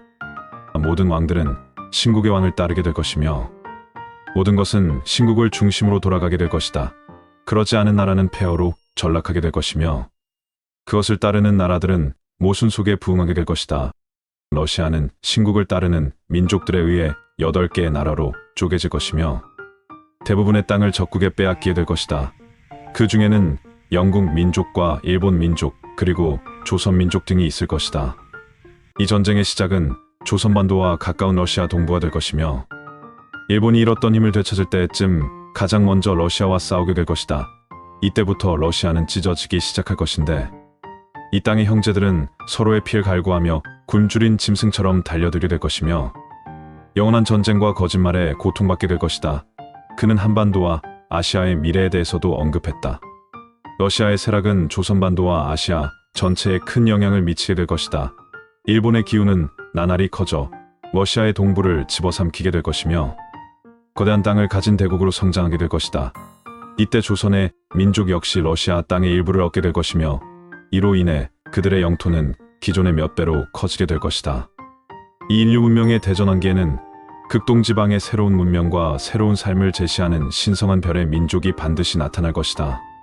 그 민족은 탁월한 영성을 지녔으나 외세의 침략과 내부의 폭정으로 끊임없이 억압당해 온 민족일 것이며 공과 이상의 충돌이 남긴 상처를 간직하고 있는 민족일 것이다. 원래 그 별은 중동의 신성한 민족에게 있었으나 미래에는 극동에 와 있을 것이다. 그들이 본래의 기운을 되찾을 때 그들은 세계의 중심이 될 것이며 세계에서 가장 풍요롭고 안전한 나라가 될 것이다. 그 이상은 나도 볼 수 없으니 너희는 이제 그 민족을 찾아 경배하고 온 힘을 다하여 그들을 도우라. 이렇게 극동아시아 한반도를 향한 예언을 하셨다고 한다. 실제로 2차 세계대전 직후인 1946년 그의 9명이 제자 중 3명이 이끄는 무리가 극동으로 향했다는 기록이 있지만 그 후 그들의 행적은 알려진 바가 없다. 그러나 일본 역사 인지학회 회장 사카타 미치히로는 1986년 러시아와 일본의 문헌과 정본을 통해 일본을 포함한 극동아시아를 샅샅이 살피던 중 우연히 한국의 역사서를 읽고 문득 큰 전율과 함께 신성한 별의 민족이 바로 한민족임을 깨달았노라고 일본의 역사학술지에 한국을 언급한 바 있다. 이처럼 러시아 역사에 미로슈니코프가 남긴 미스터리한 행적은 아직도 그가 살던 모스크바에서 많은 사람들에게 회자되고 있다. 어떤 형태로든 미래를 예언하는 분들은 많다. 불교가 되었든 기독교가 되었든 아니면 토속 신앙을 통해서든 그렇지 않더라도 무종교인들을 통하여 수많은 미래 예언들을 접하게 되면 한결같이 한민족은 동방의 등불임을 인정하는 것 같다. 내 나라가 그만큼 인간으로서 살기 좋은 이상향의 나라가 빨리 되었으면 좋겠다는 생각을 하며 이만 영상을 마치도록 하겠다.